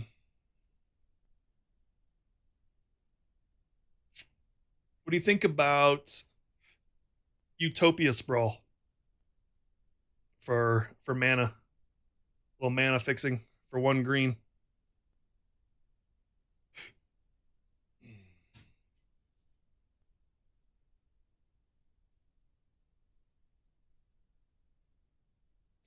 Utopia Sprawl enchantment right there. Chant Forest. As it enters the battlefield, choose a color. Whenever it taps for mana, its controller adds an additional 1 mana of chosen color.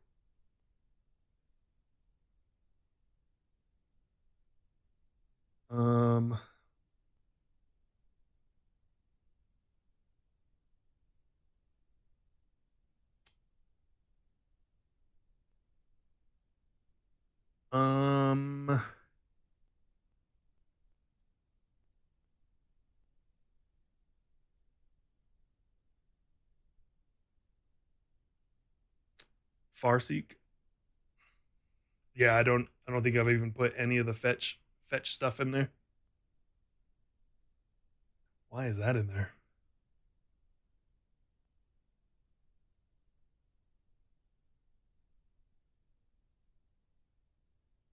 Plains and Island.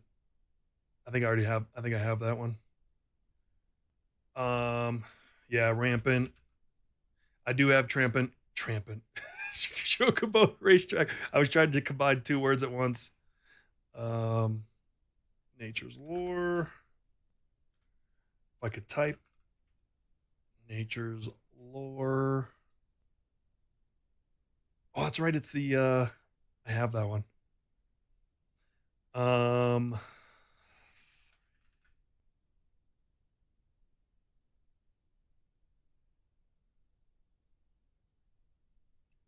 Oh, that's right. It's from Monty Python set. Yep, I have that one. So stupid. This deck is gonna be so ridiculous. It's gonna be like full on Universes Beyond almost.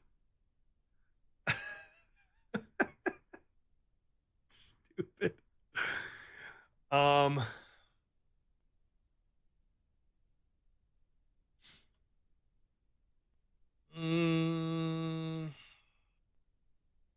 What about it's another mana one. Gilded Goose. That is also Burb.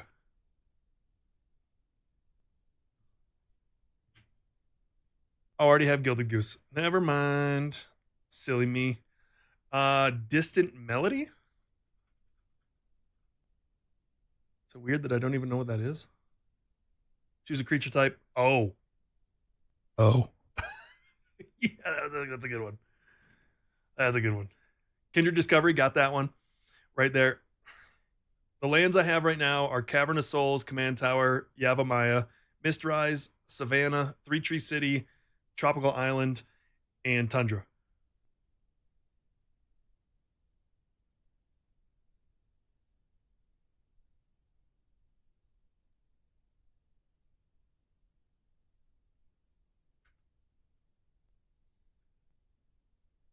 I have that card. Turn target card from your graveyard to your hand. Enters tapped.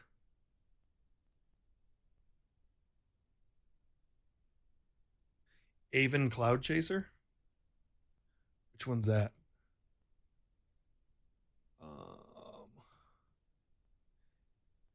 Avon Cloud Chaser. Flying.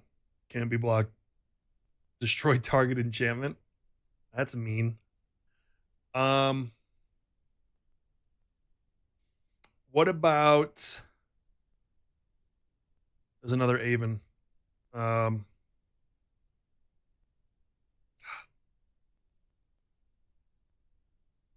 remember the name of it.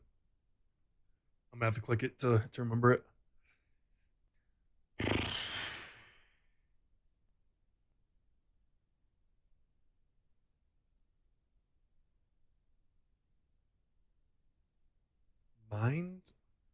Mind something? Even Mind Sensor. There it is. I have Bartz and Boko right there. Flash flying. If an opponent would search a library, that opponent searches the top 4 cards instead. Is it a counter deck? Nope. Just doing burb stuff. Just flying around.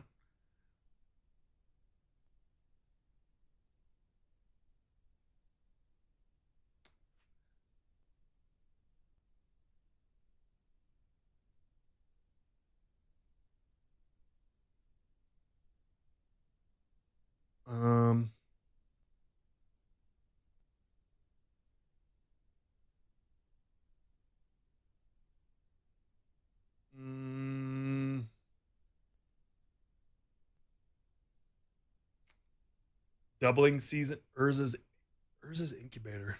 Why do I not remember what that does?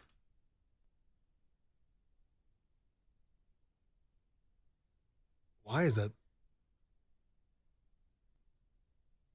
Oh, man. I have an eye appointment here in like an hour and a half.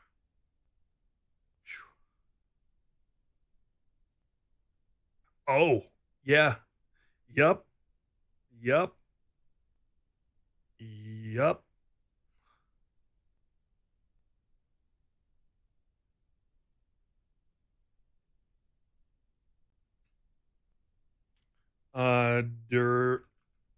I'll put doubling season in there too. Bird Wizard. When enters and whenever a creature you control deals combat damage, it may tap or untap target permanent.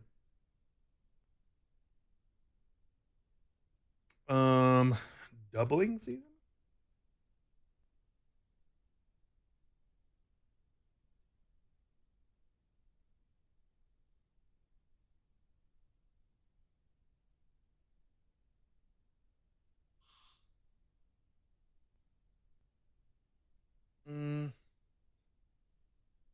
I guess I do get a lot of birds.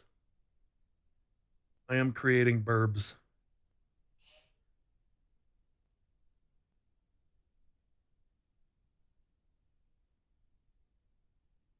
One less, two less.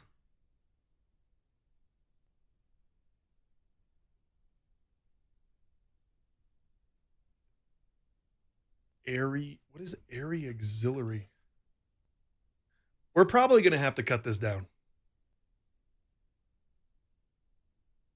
Whenever it enters, support 2, put a +1 on each of up to 2 other target creatures.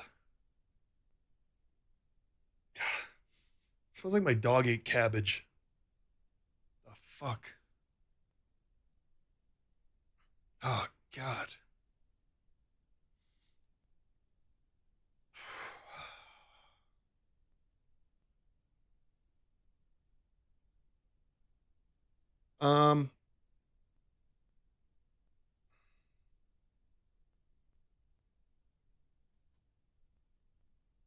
You know, we could always...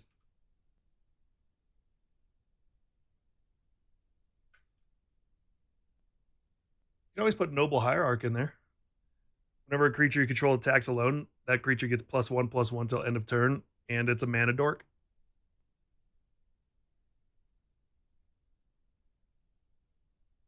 For 1 green.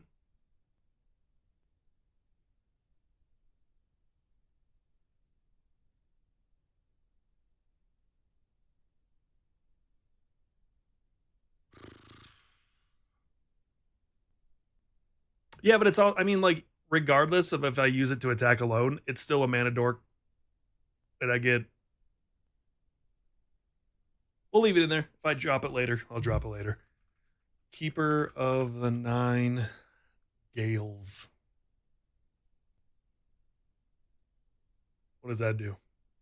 Flying. Tap 2 untap bird you control. Return target permanent. Oh. Yeah, that's kind of mean.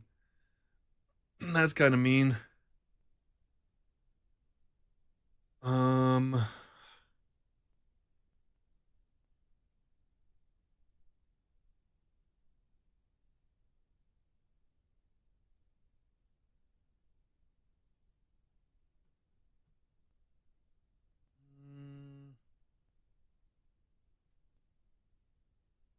many we got now? We got 58.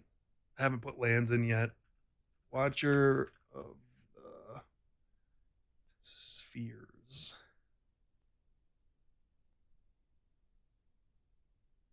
Watcher of the Spheres. Flying creatures cost 1 less to cast. Whenever another creature enters, Watcher gets +1/+1 till end of turn.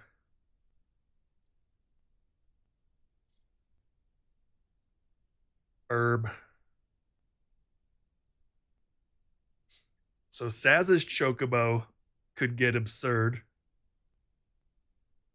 Curiosity Crafter lets you draw if tokens do combat damage. Curiosity. Dog.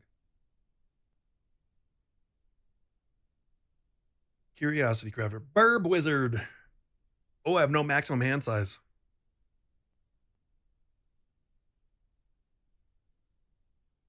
With all the drawing I'm doing, I should probably put in Thought Vessel. Ow, dog. Fuck. And probably why am I drawing a blank? The land that does it. What's the land that gives you unlimited hand size? Drawing a blank. Reliquary, thank you.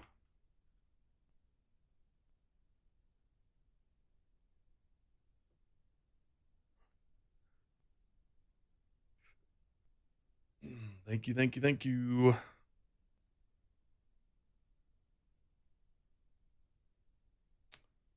You want any game changers? Yeah, I'll probably, I think I already have, do I already have some game changers in here? How do I tell on this screen? Can you tell on this screen? Actually, I don't think you can. Or if you can, I don't know how. Since you're probably gonna get some birds in the graveyard, this Ascend from Avernus.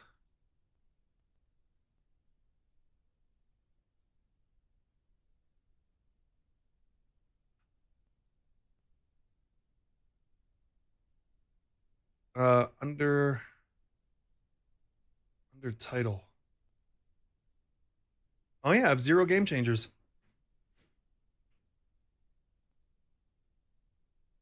And yeah, I have no problem with game changers. I think the whole thing of game changers is dumb, personally.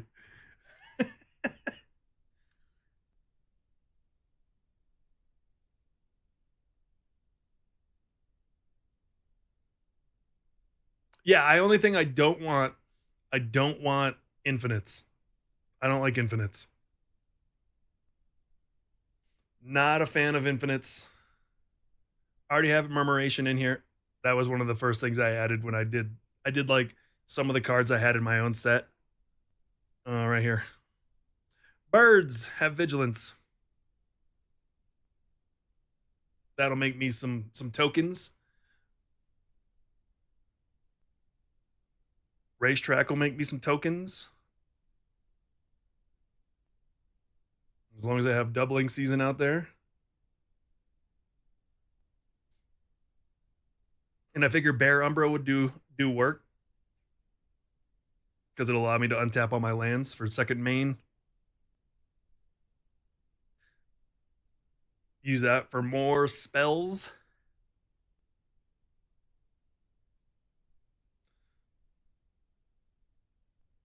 Teferi's protection. I could do that. Plume Creed Escort.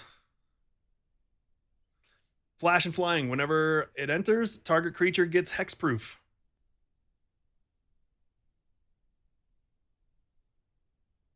Spam. Teferi. Protection.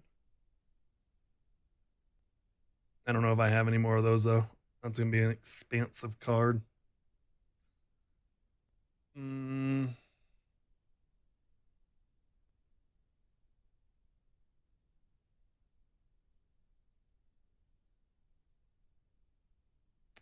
Flare of Fortitude. Why does that sound familiar? I might have that in my Aerith deck. I do have that in my Aerith deck.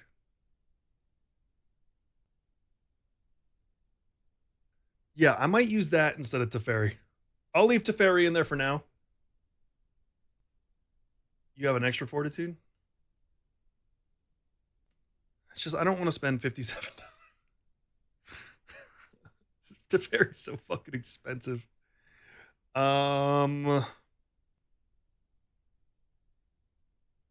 What about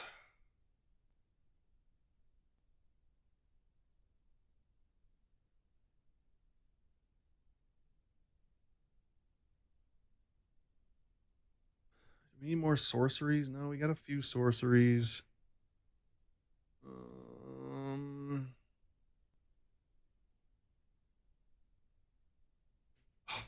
God.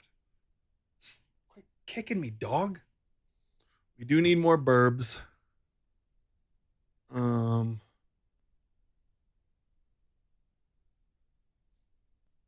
I found this. Where is it? Is it here? Where is it? I found a bird, but I don't know because it's an older burb. I need to see if it's actually considered a burb if they use the errata. There it is. I found it. Zodiac Rooster. It's a creature rooster. And it has planeswalk.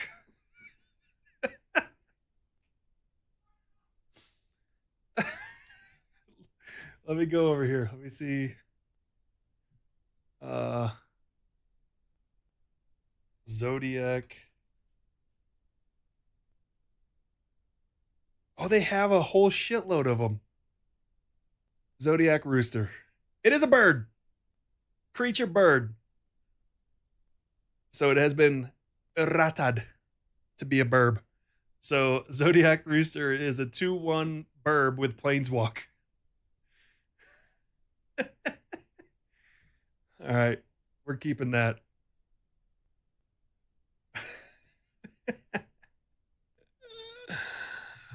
Oh, God.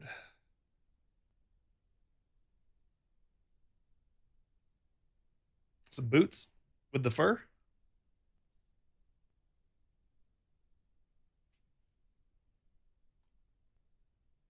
Trailblazer boots? I'm drawing a blank on what that does. The hell is Trailblazer boots?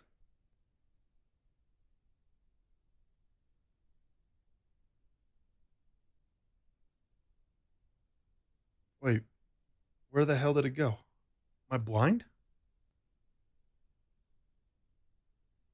Oh, it's... The hell? Do I even have that card?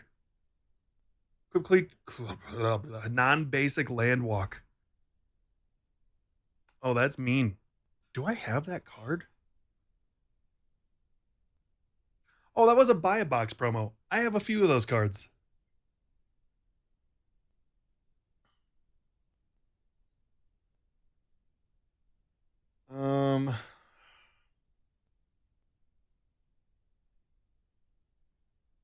How many low creature costs do we have? 2 mana. 2 mana, 1 mana, 1 mana, 2 mana, 1 mana. Okay, we have decent. I think I have Castrol in here. Yeah, right here. Castrol the Windcrest. Whenever one or more Burbs deals combat damage, I may put a Burb from my hand or graveyard onto the battlefield, or a +1 counter on each bird I control.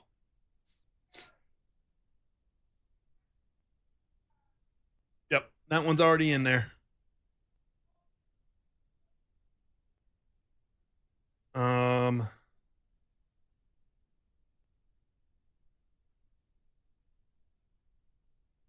Burb token creation? Yeah.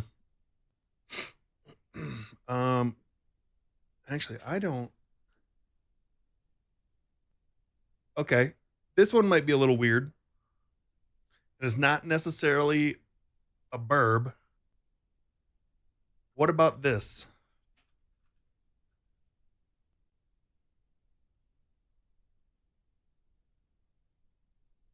Whenever a land enters, create a food or a treasure token.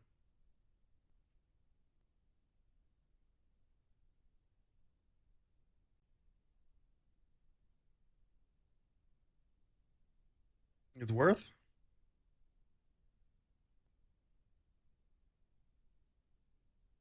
Bards and Boko, right there. Affinity for burbs. Ledger Shredder? What is that?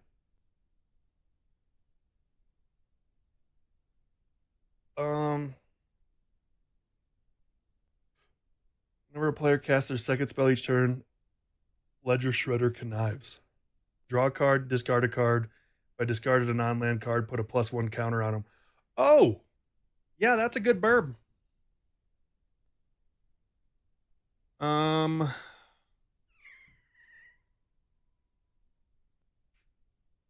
Let's see. Gatherer.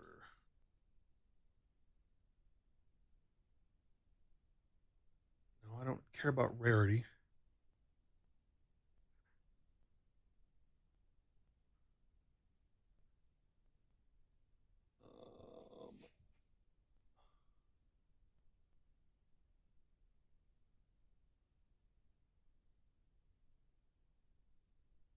Bird.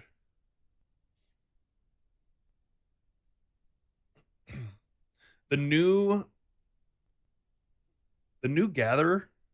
I do have side quests, Raise a Chocobo. The new Gatherer is really just screwing with my brain right now. What do we got?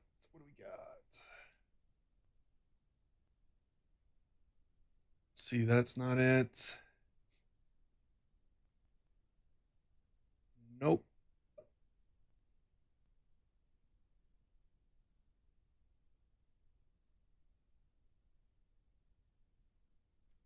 Nope.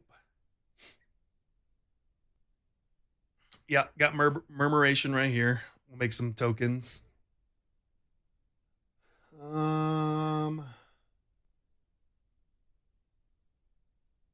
That's life gained. I don't care.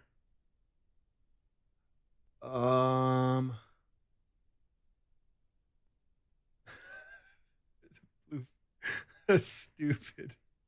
Whenever Night Fisher. Whenever another non-token bird enters, create a 1/1 blue fish. I could have so many fish. Some of these are hard to read.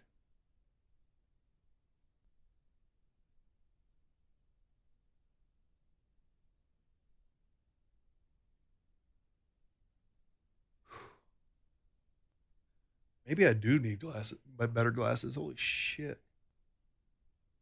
Creates an elemental. I want more burbs.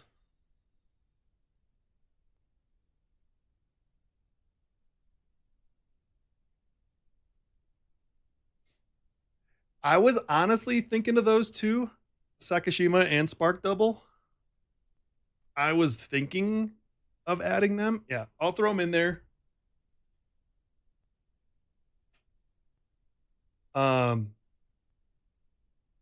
Yeah, I'll throw them $44 fucking dollars. God damn.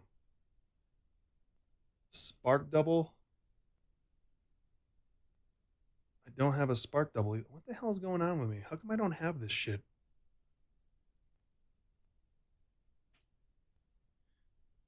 Sakashima's so expensive. I have that Sakashima. I just don't know. I have the crazy looking one.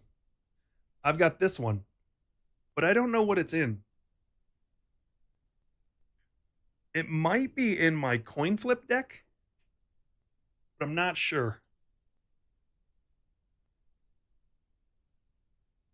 I need to replace that something with that new coin flip card from Final Fantasy. I forgot the name of it though.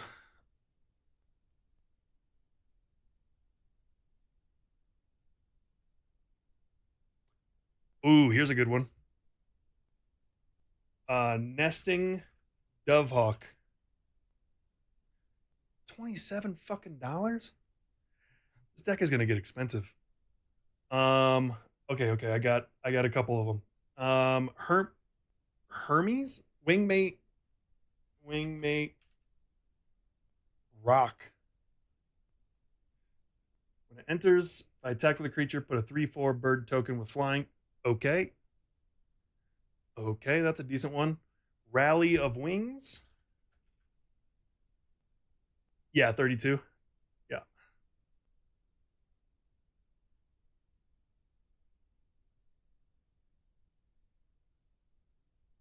Untap all creatures. Creatures with flying get +2/+2 until end of turn. That's a really good one.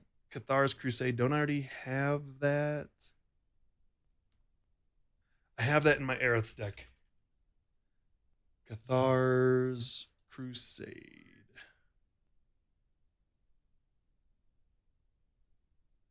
Pretty sure I have that in my Aerith deck.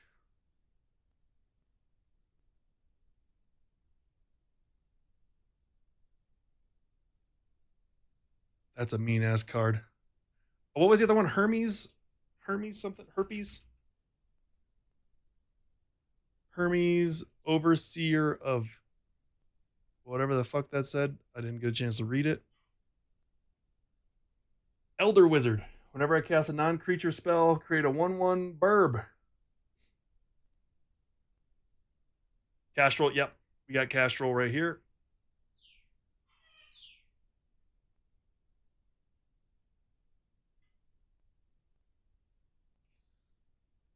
What the hell?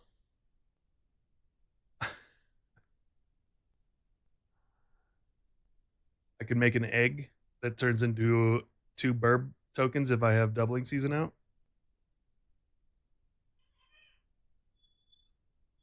All right. What is this fat ass chocobo? What does he do?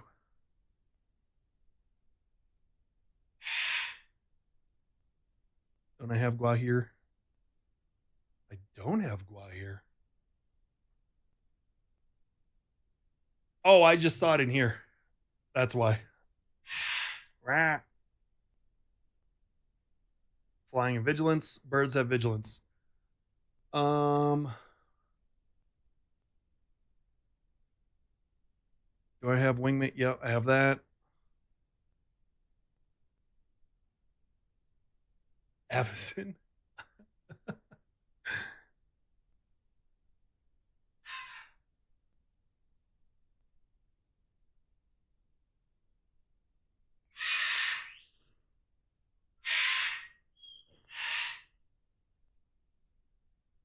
Bird's mad. Whenever a bird is put in your graveyard, put a feather counter. Oh. Okay.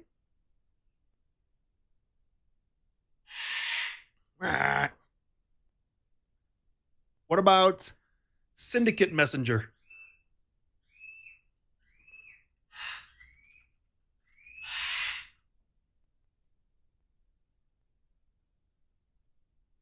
Where is it? Right there. Flying. Afterlife 1. When it dies, create a 1/1 burp. Oh, that's Spirit. Never mind. That's not what I want. I thought it said... I'm reading too fast. Nope.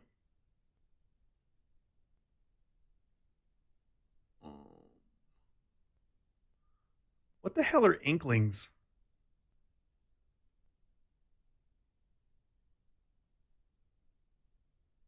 Taunos? Inklings can't attack you. Oh, because it gives Inkling. Never mind.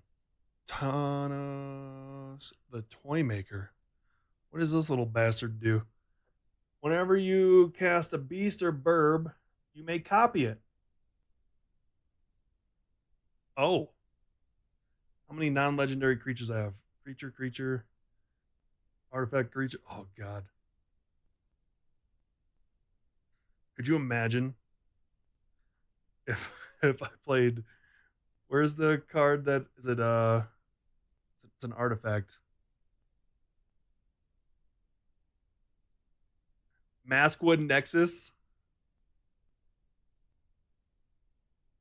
To play after I played Roaming Throne?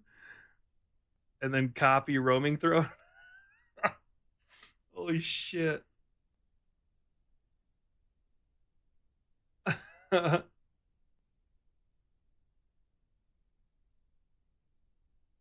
Or, wait.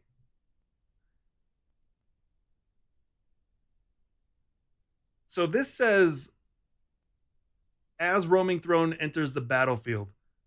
So is it a bird before it enters the battlefield? What's the timing on that? Because I don't play Roaming Throne too often.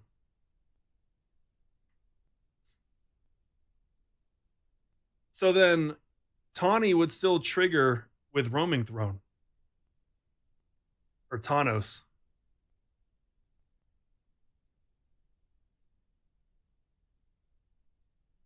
It enters as a burb. Right, but it says whenever you cast a beast or burb, I may copy it.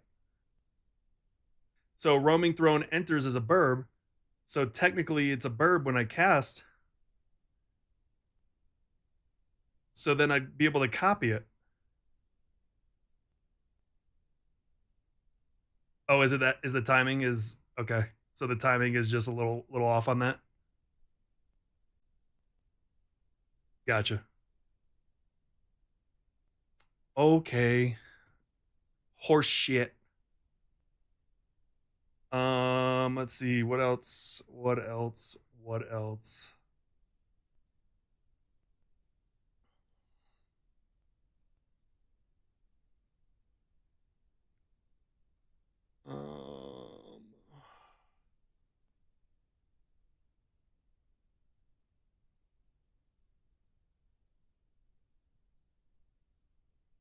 I think I already have Flurry of Wings. Everything is staring at a computer screen. Throne isn't a bird until it's hitting, so after the spell resolves. Okay. So Maskwood has to be out first. I hate it here. Didn't I already add Flurry of Wings?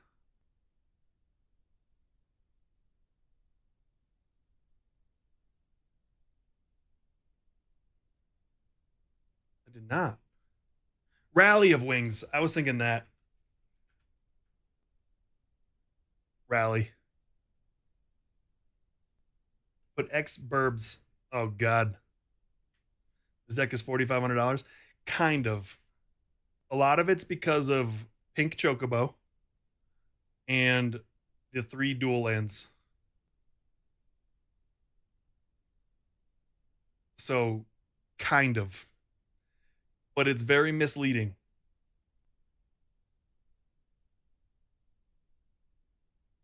It's a misleading $4,500. It's if you were to pay the cheap cost, it would not be $4,500. Let's do this. Because we're at 81 right now. Let me duplicate. Let me do update to the cheapest.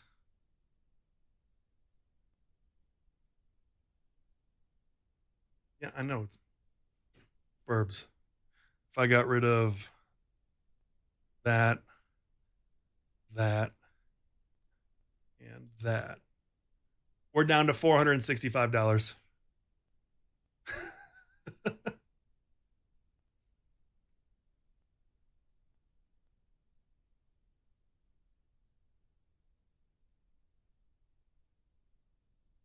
Oh, 600. Yeah, because I own some of them.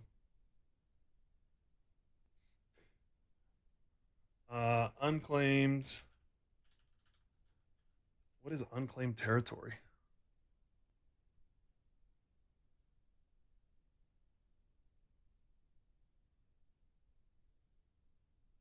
Man, my eyes are so bad. Absolutely.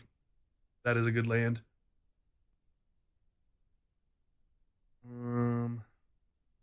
So that's Burbs. Burbs.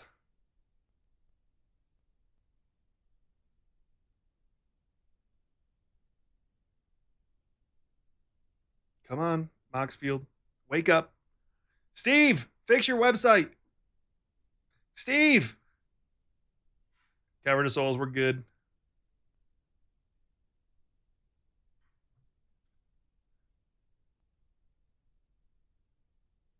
Scryfall is not responding.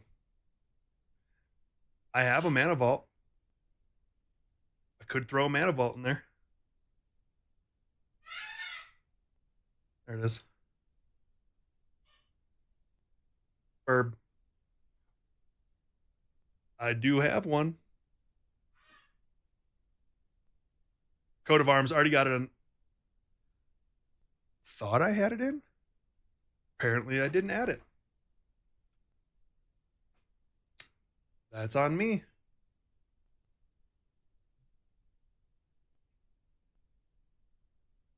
Yep, Path. Definitely need Path.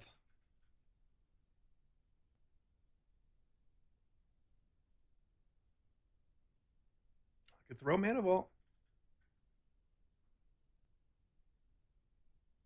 I do have one.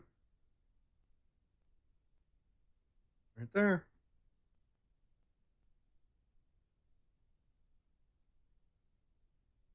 Herald Torn, already got it. I got the Moogle one. I'll probably remove that one. Fuck it, we'll leave it in here for now.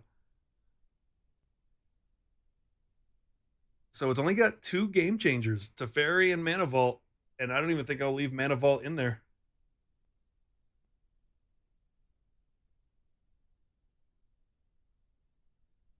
No tutors. Do I want... What is this?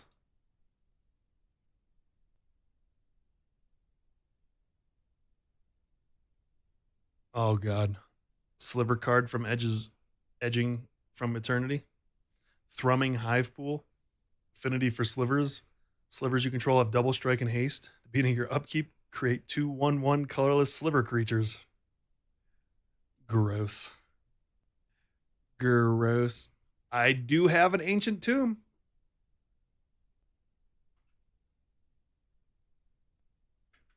I do have an extra Ancient Tomb. I could throw it in there.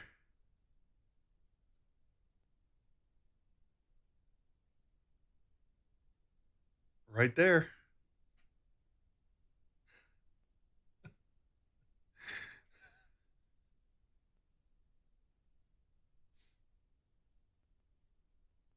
This deck's getting expensive. Aura Shards? What the hell does Aura Shards do? Oh, God. No, that's too mean. That's too mean. We're at 87 cards. I got to add lands and stuff, too.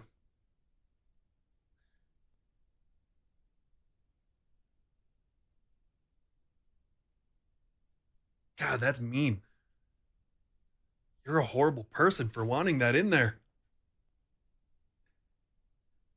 Well, I mean, I'm going to be over 100. It's obviously going to be over 100. I'll have to cut some stuff down. Like, I'll probably remove Mana Vault. Maybe.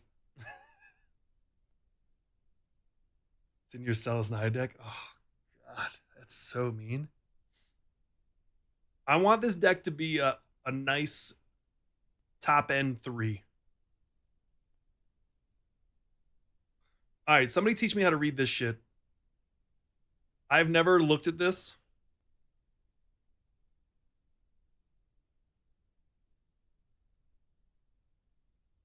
Like, how the hell do I read this?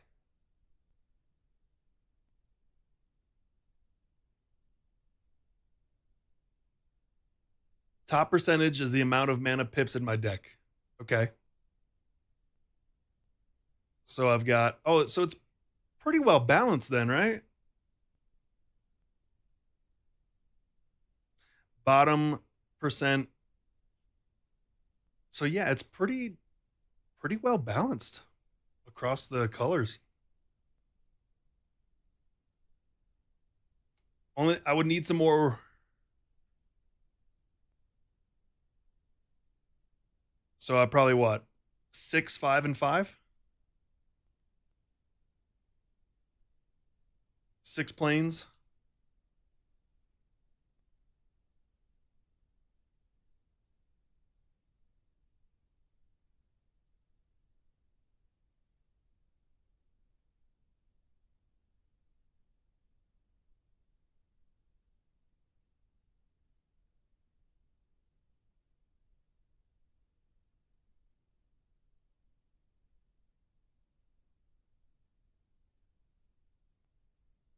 Oops.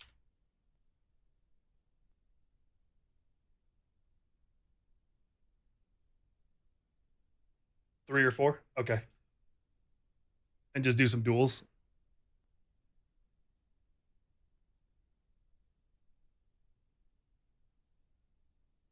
So you want to match your production to your mana pips pretty closely. So you're saying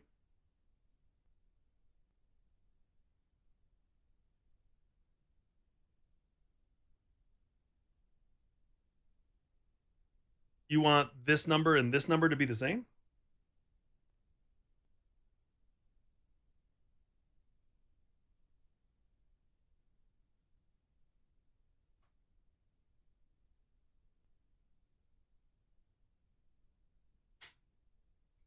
Because I've never really looked at this, so I don't know how this works.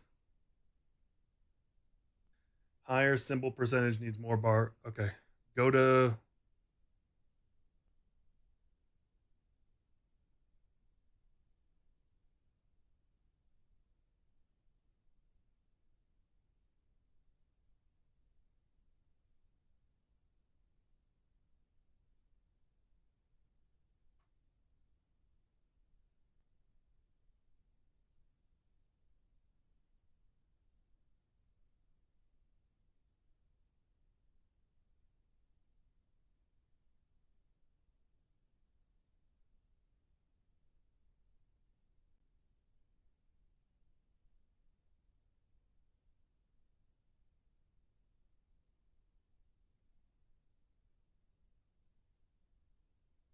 Damn, that's crazy. Oh, boy. Okay, so we want to throw...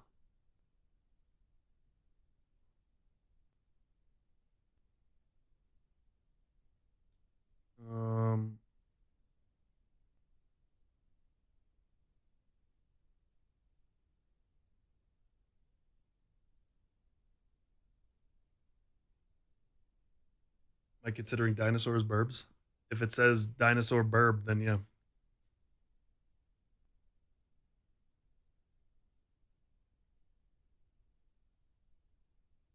I'm clicking on them. Here's the... I don't really have a lot of Doble pips. Just a bunch of singles. Oh, that's one of each. One of each. Oh, that one's got 3.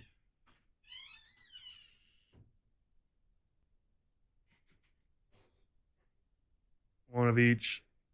Pretty much just one of each. Shit, even in the 4s. Oh, there's a 2. Yeah, it's an X spell. There's 2 there. 2 once we get to the higher.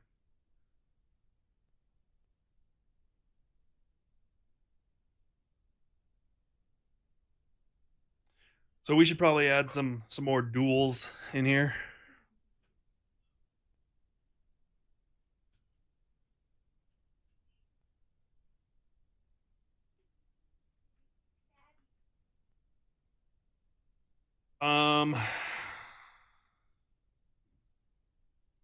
Why did I do that? Click the wrong button. Go back, stupid. Stick, stupid. Do I have any signets? I don't think I added any signets. Nope. I actually just added one of each. I'm gonna remove the other. So I'm gonna remove all. I'm just gonna add 1 planes just so I have them there as stand-in. Zorius.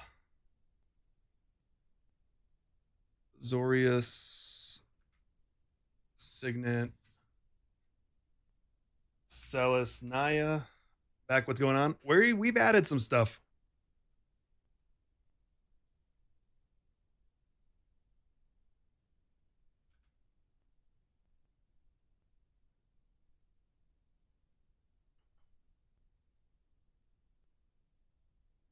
Oh, we're definitely hurting on mana. It's because I haven't added them all yet. I've only got 16 lands. But we've got some stuff. Oh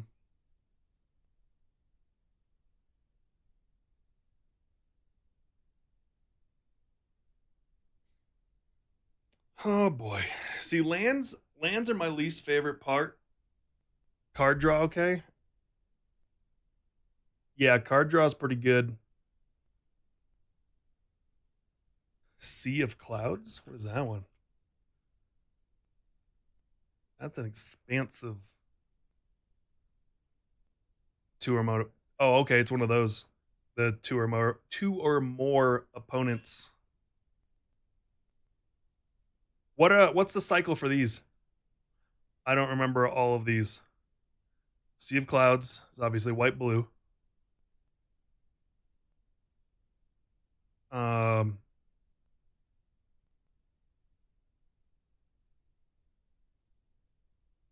Keep needing to refresh. Sorry. Yes.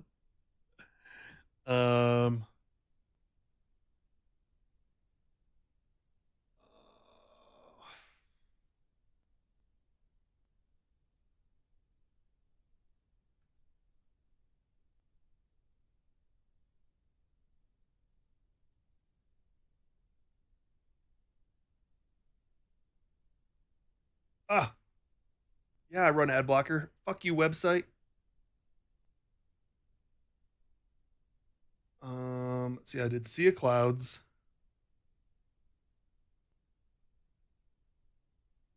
Which is white blue. I need Bountiful Promenade. Bountiful Promenade and Rejuvenating. There's too many lands for me to remember any of these.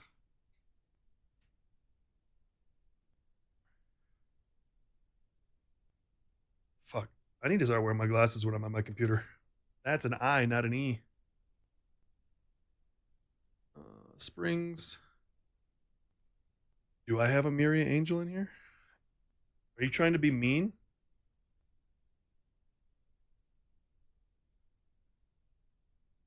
Oh, burb. Yeah, okay, we got to put that in there. Yeah, we got to put that in there. So this looks like a lot of card draw. We got some tokens. Windswept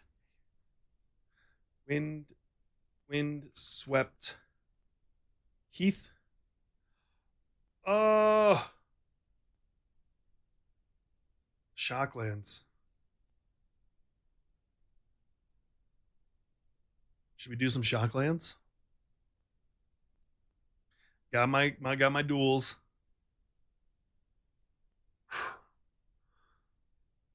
We might be going to permanent full-time glasses. Because holy shit.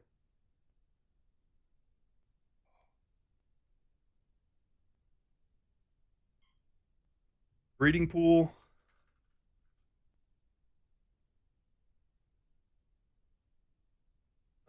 Temple garden.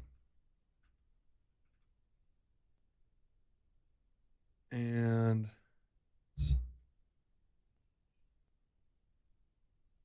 Shocklands. Breeding pool. So green, blue.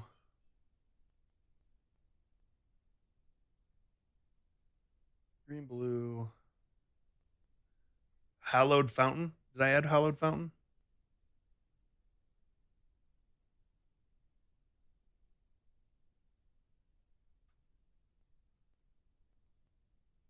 Hallowed fountain.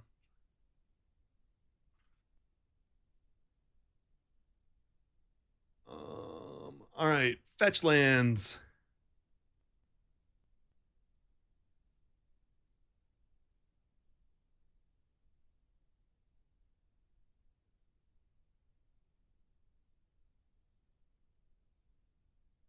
Oh yeah, true.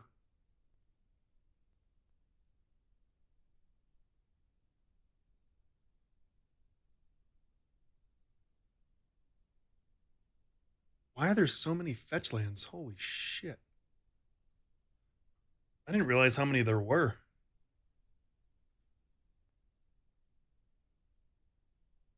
Fetch lands. Is my internet taking a shit? What's going on? I'm not losing any frames.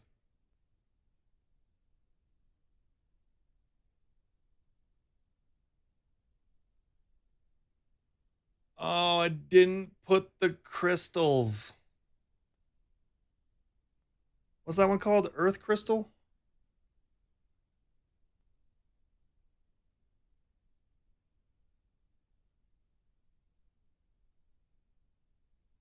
Oh god, I forgot about the fucking earth crystal.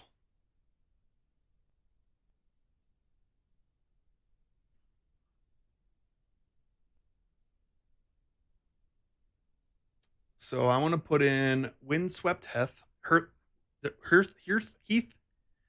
Ha, already have that. Windswept.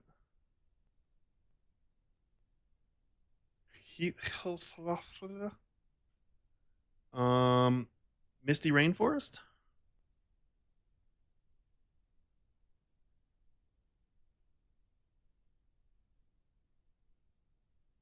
Yeah, I don't own a neon Cavern of Souls, sadly. I only own the basic bitch one.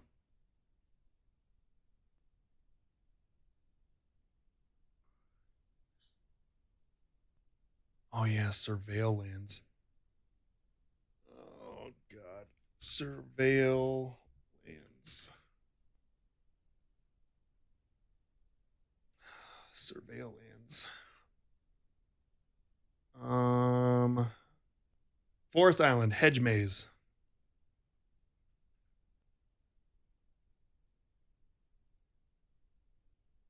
$20. Lush Portico. Got that one. Meticulous Archive.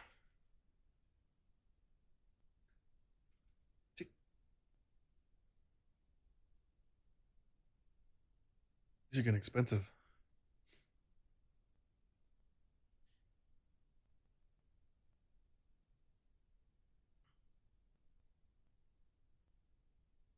Coming tapped.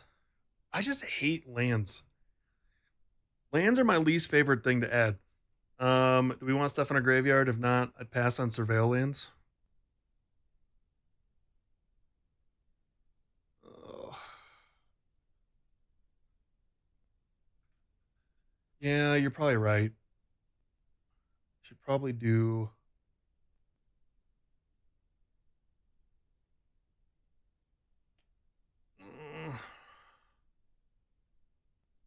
Spara.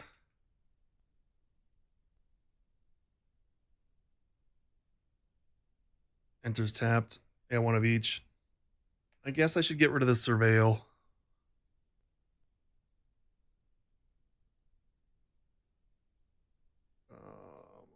Remove. I probably want. Yeah, they're good because like you can search for them with fetch lands.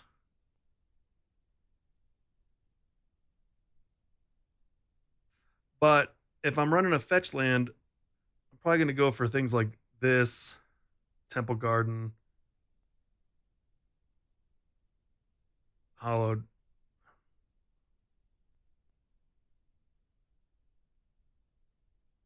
The duels.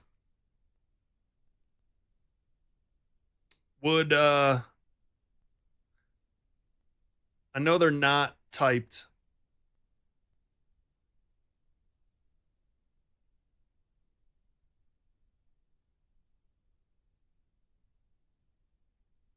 Slowly moving from a 3 to a possible 4. We'll have to pull it back a little bit. Should I throw in the Scrylands? I know they come in tapped, but scrying's good.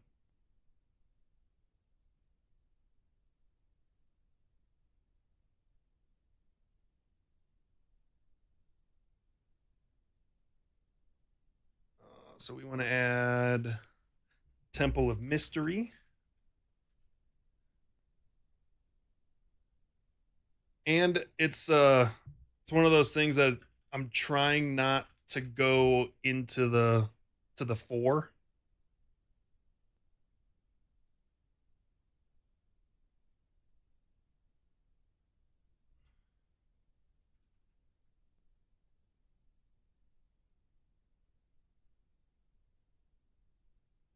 Bounce lands, depending on how much landfall I have. I think I have a lot of.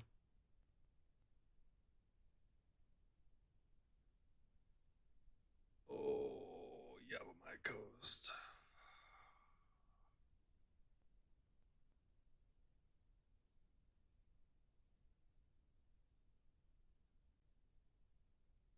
Yeah, I'm trying. Yeah, I think I got Sea of Clouds already.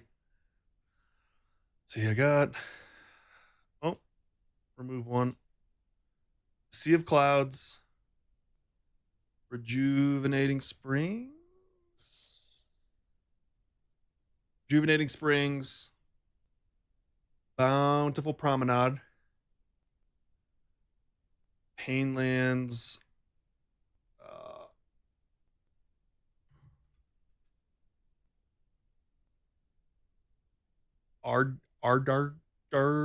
Wait, Adakar. I was like, Aardvark.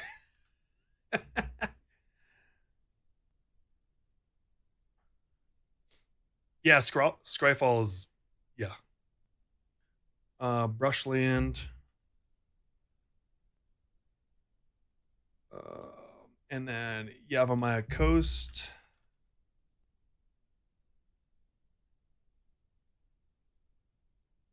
Flooded Grove.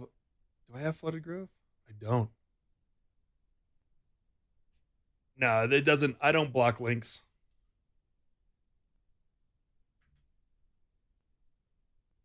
Flooded Grove, Wooded Bastion.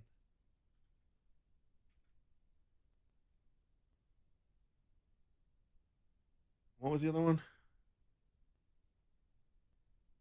Wooded Bastion, Mystic Gate.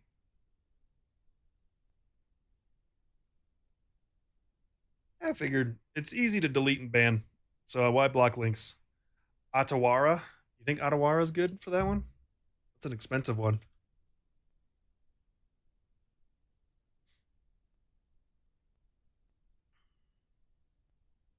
Yeah, we'll throw it in there. We drop it. We drop it.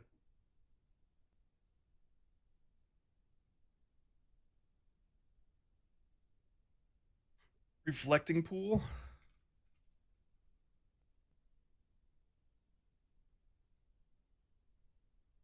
What is going on? Do I have a command tower? I do have a command tower. It's the Jurassic Park one. We're at 113 cards. So we're gonna have some cutting to do. However,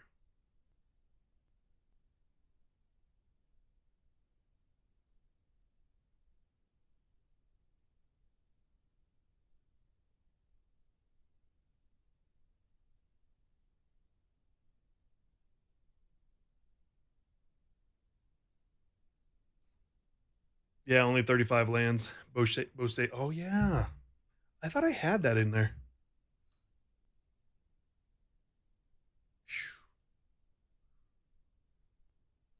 Destroy target artifact. Yeah. Yavamaya's already in here. It is right there. Fangorn Forest.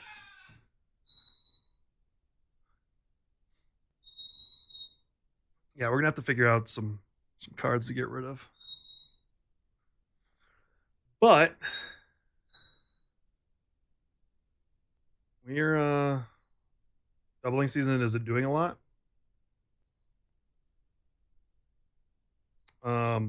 Counters and tokens. There's lots of tokens.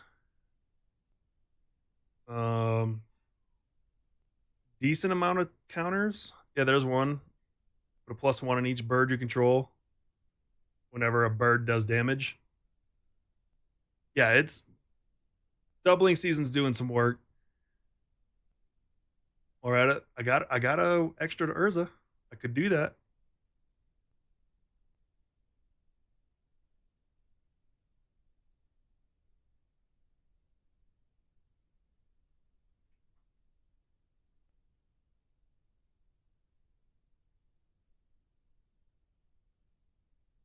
I got Path in there. There's a lot of enchantments. I do have a lot of enchantments. We'll leave it right here for now at 115. On Thursday, after I finish Death Stranding, we'll go back through and we'll cut this down to 100. I want to have this deck done by MagicCon in Atlanta.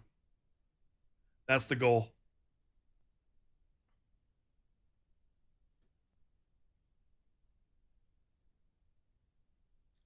Is there another printing of this?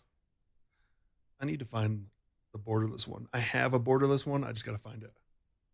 Cutting is the hardest part. Yep. This deck is only $5,161.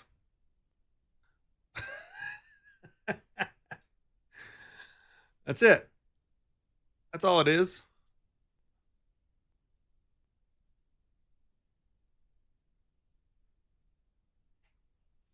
Okay. We'll do this. I do play with viewers Thursday evenings. In Discord, I will. Hold on, let me look at my schedule. My schedule's all over the fucking place. Thursday, she works at 8. She gets in at 1. Thursday, I will be playing Thursday. Nope, just TNM, just TNM, no TG. Thursday Night Magic. When I know for sure that I will be putting myself on there, I'll do it. I just got to make sure nothing, because I got to ask my wife because she runs everything because I have brain damage. I will be putting my name on there for the most part. And then whoever signs up can play. And then, yeah. Still waiting on a few cards to finish my Aerith deck due to TCG players snafu with my address. So Aerith isn't ready yet. However, I just keep making copies, and I got to stop doing that. Here's my Aerith deck. This deck is mean as shit. This deck is so mean. .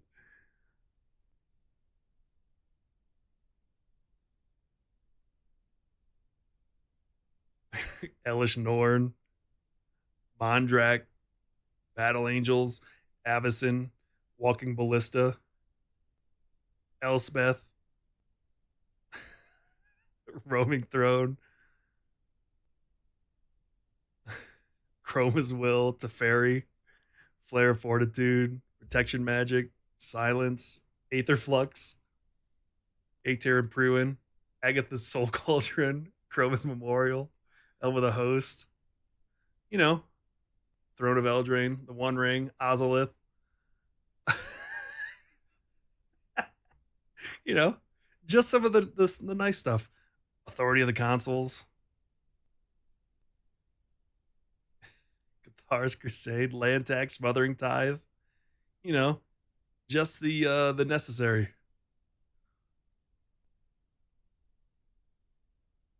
Karn's Bastion.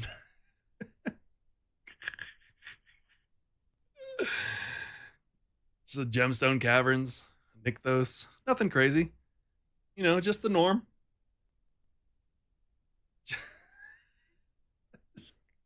I can't wait to get these cards. This deck is going to be so fucking mean. What is it even considered? Bracket. It's be treating it as a bracket 4. Oh, Excalibur's there. Excalibur's right there. Just a little Excalibur too.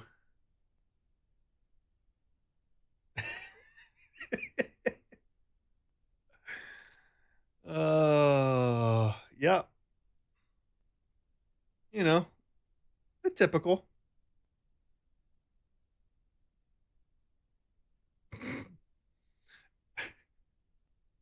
So for Burb deck, Burb's gonna get Burb is gonna be sleeved in like basic bitch stuff for now, but once Heavy Play comes out with their pink sleeves, Burbs are going pink sleeves.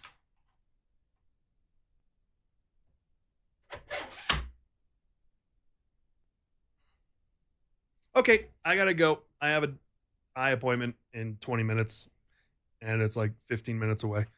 So I will be back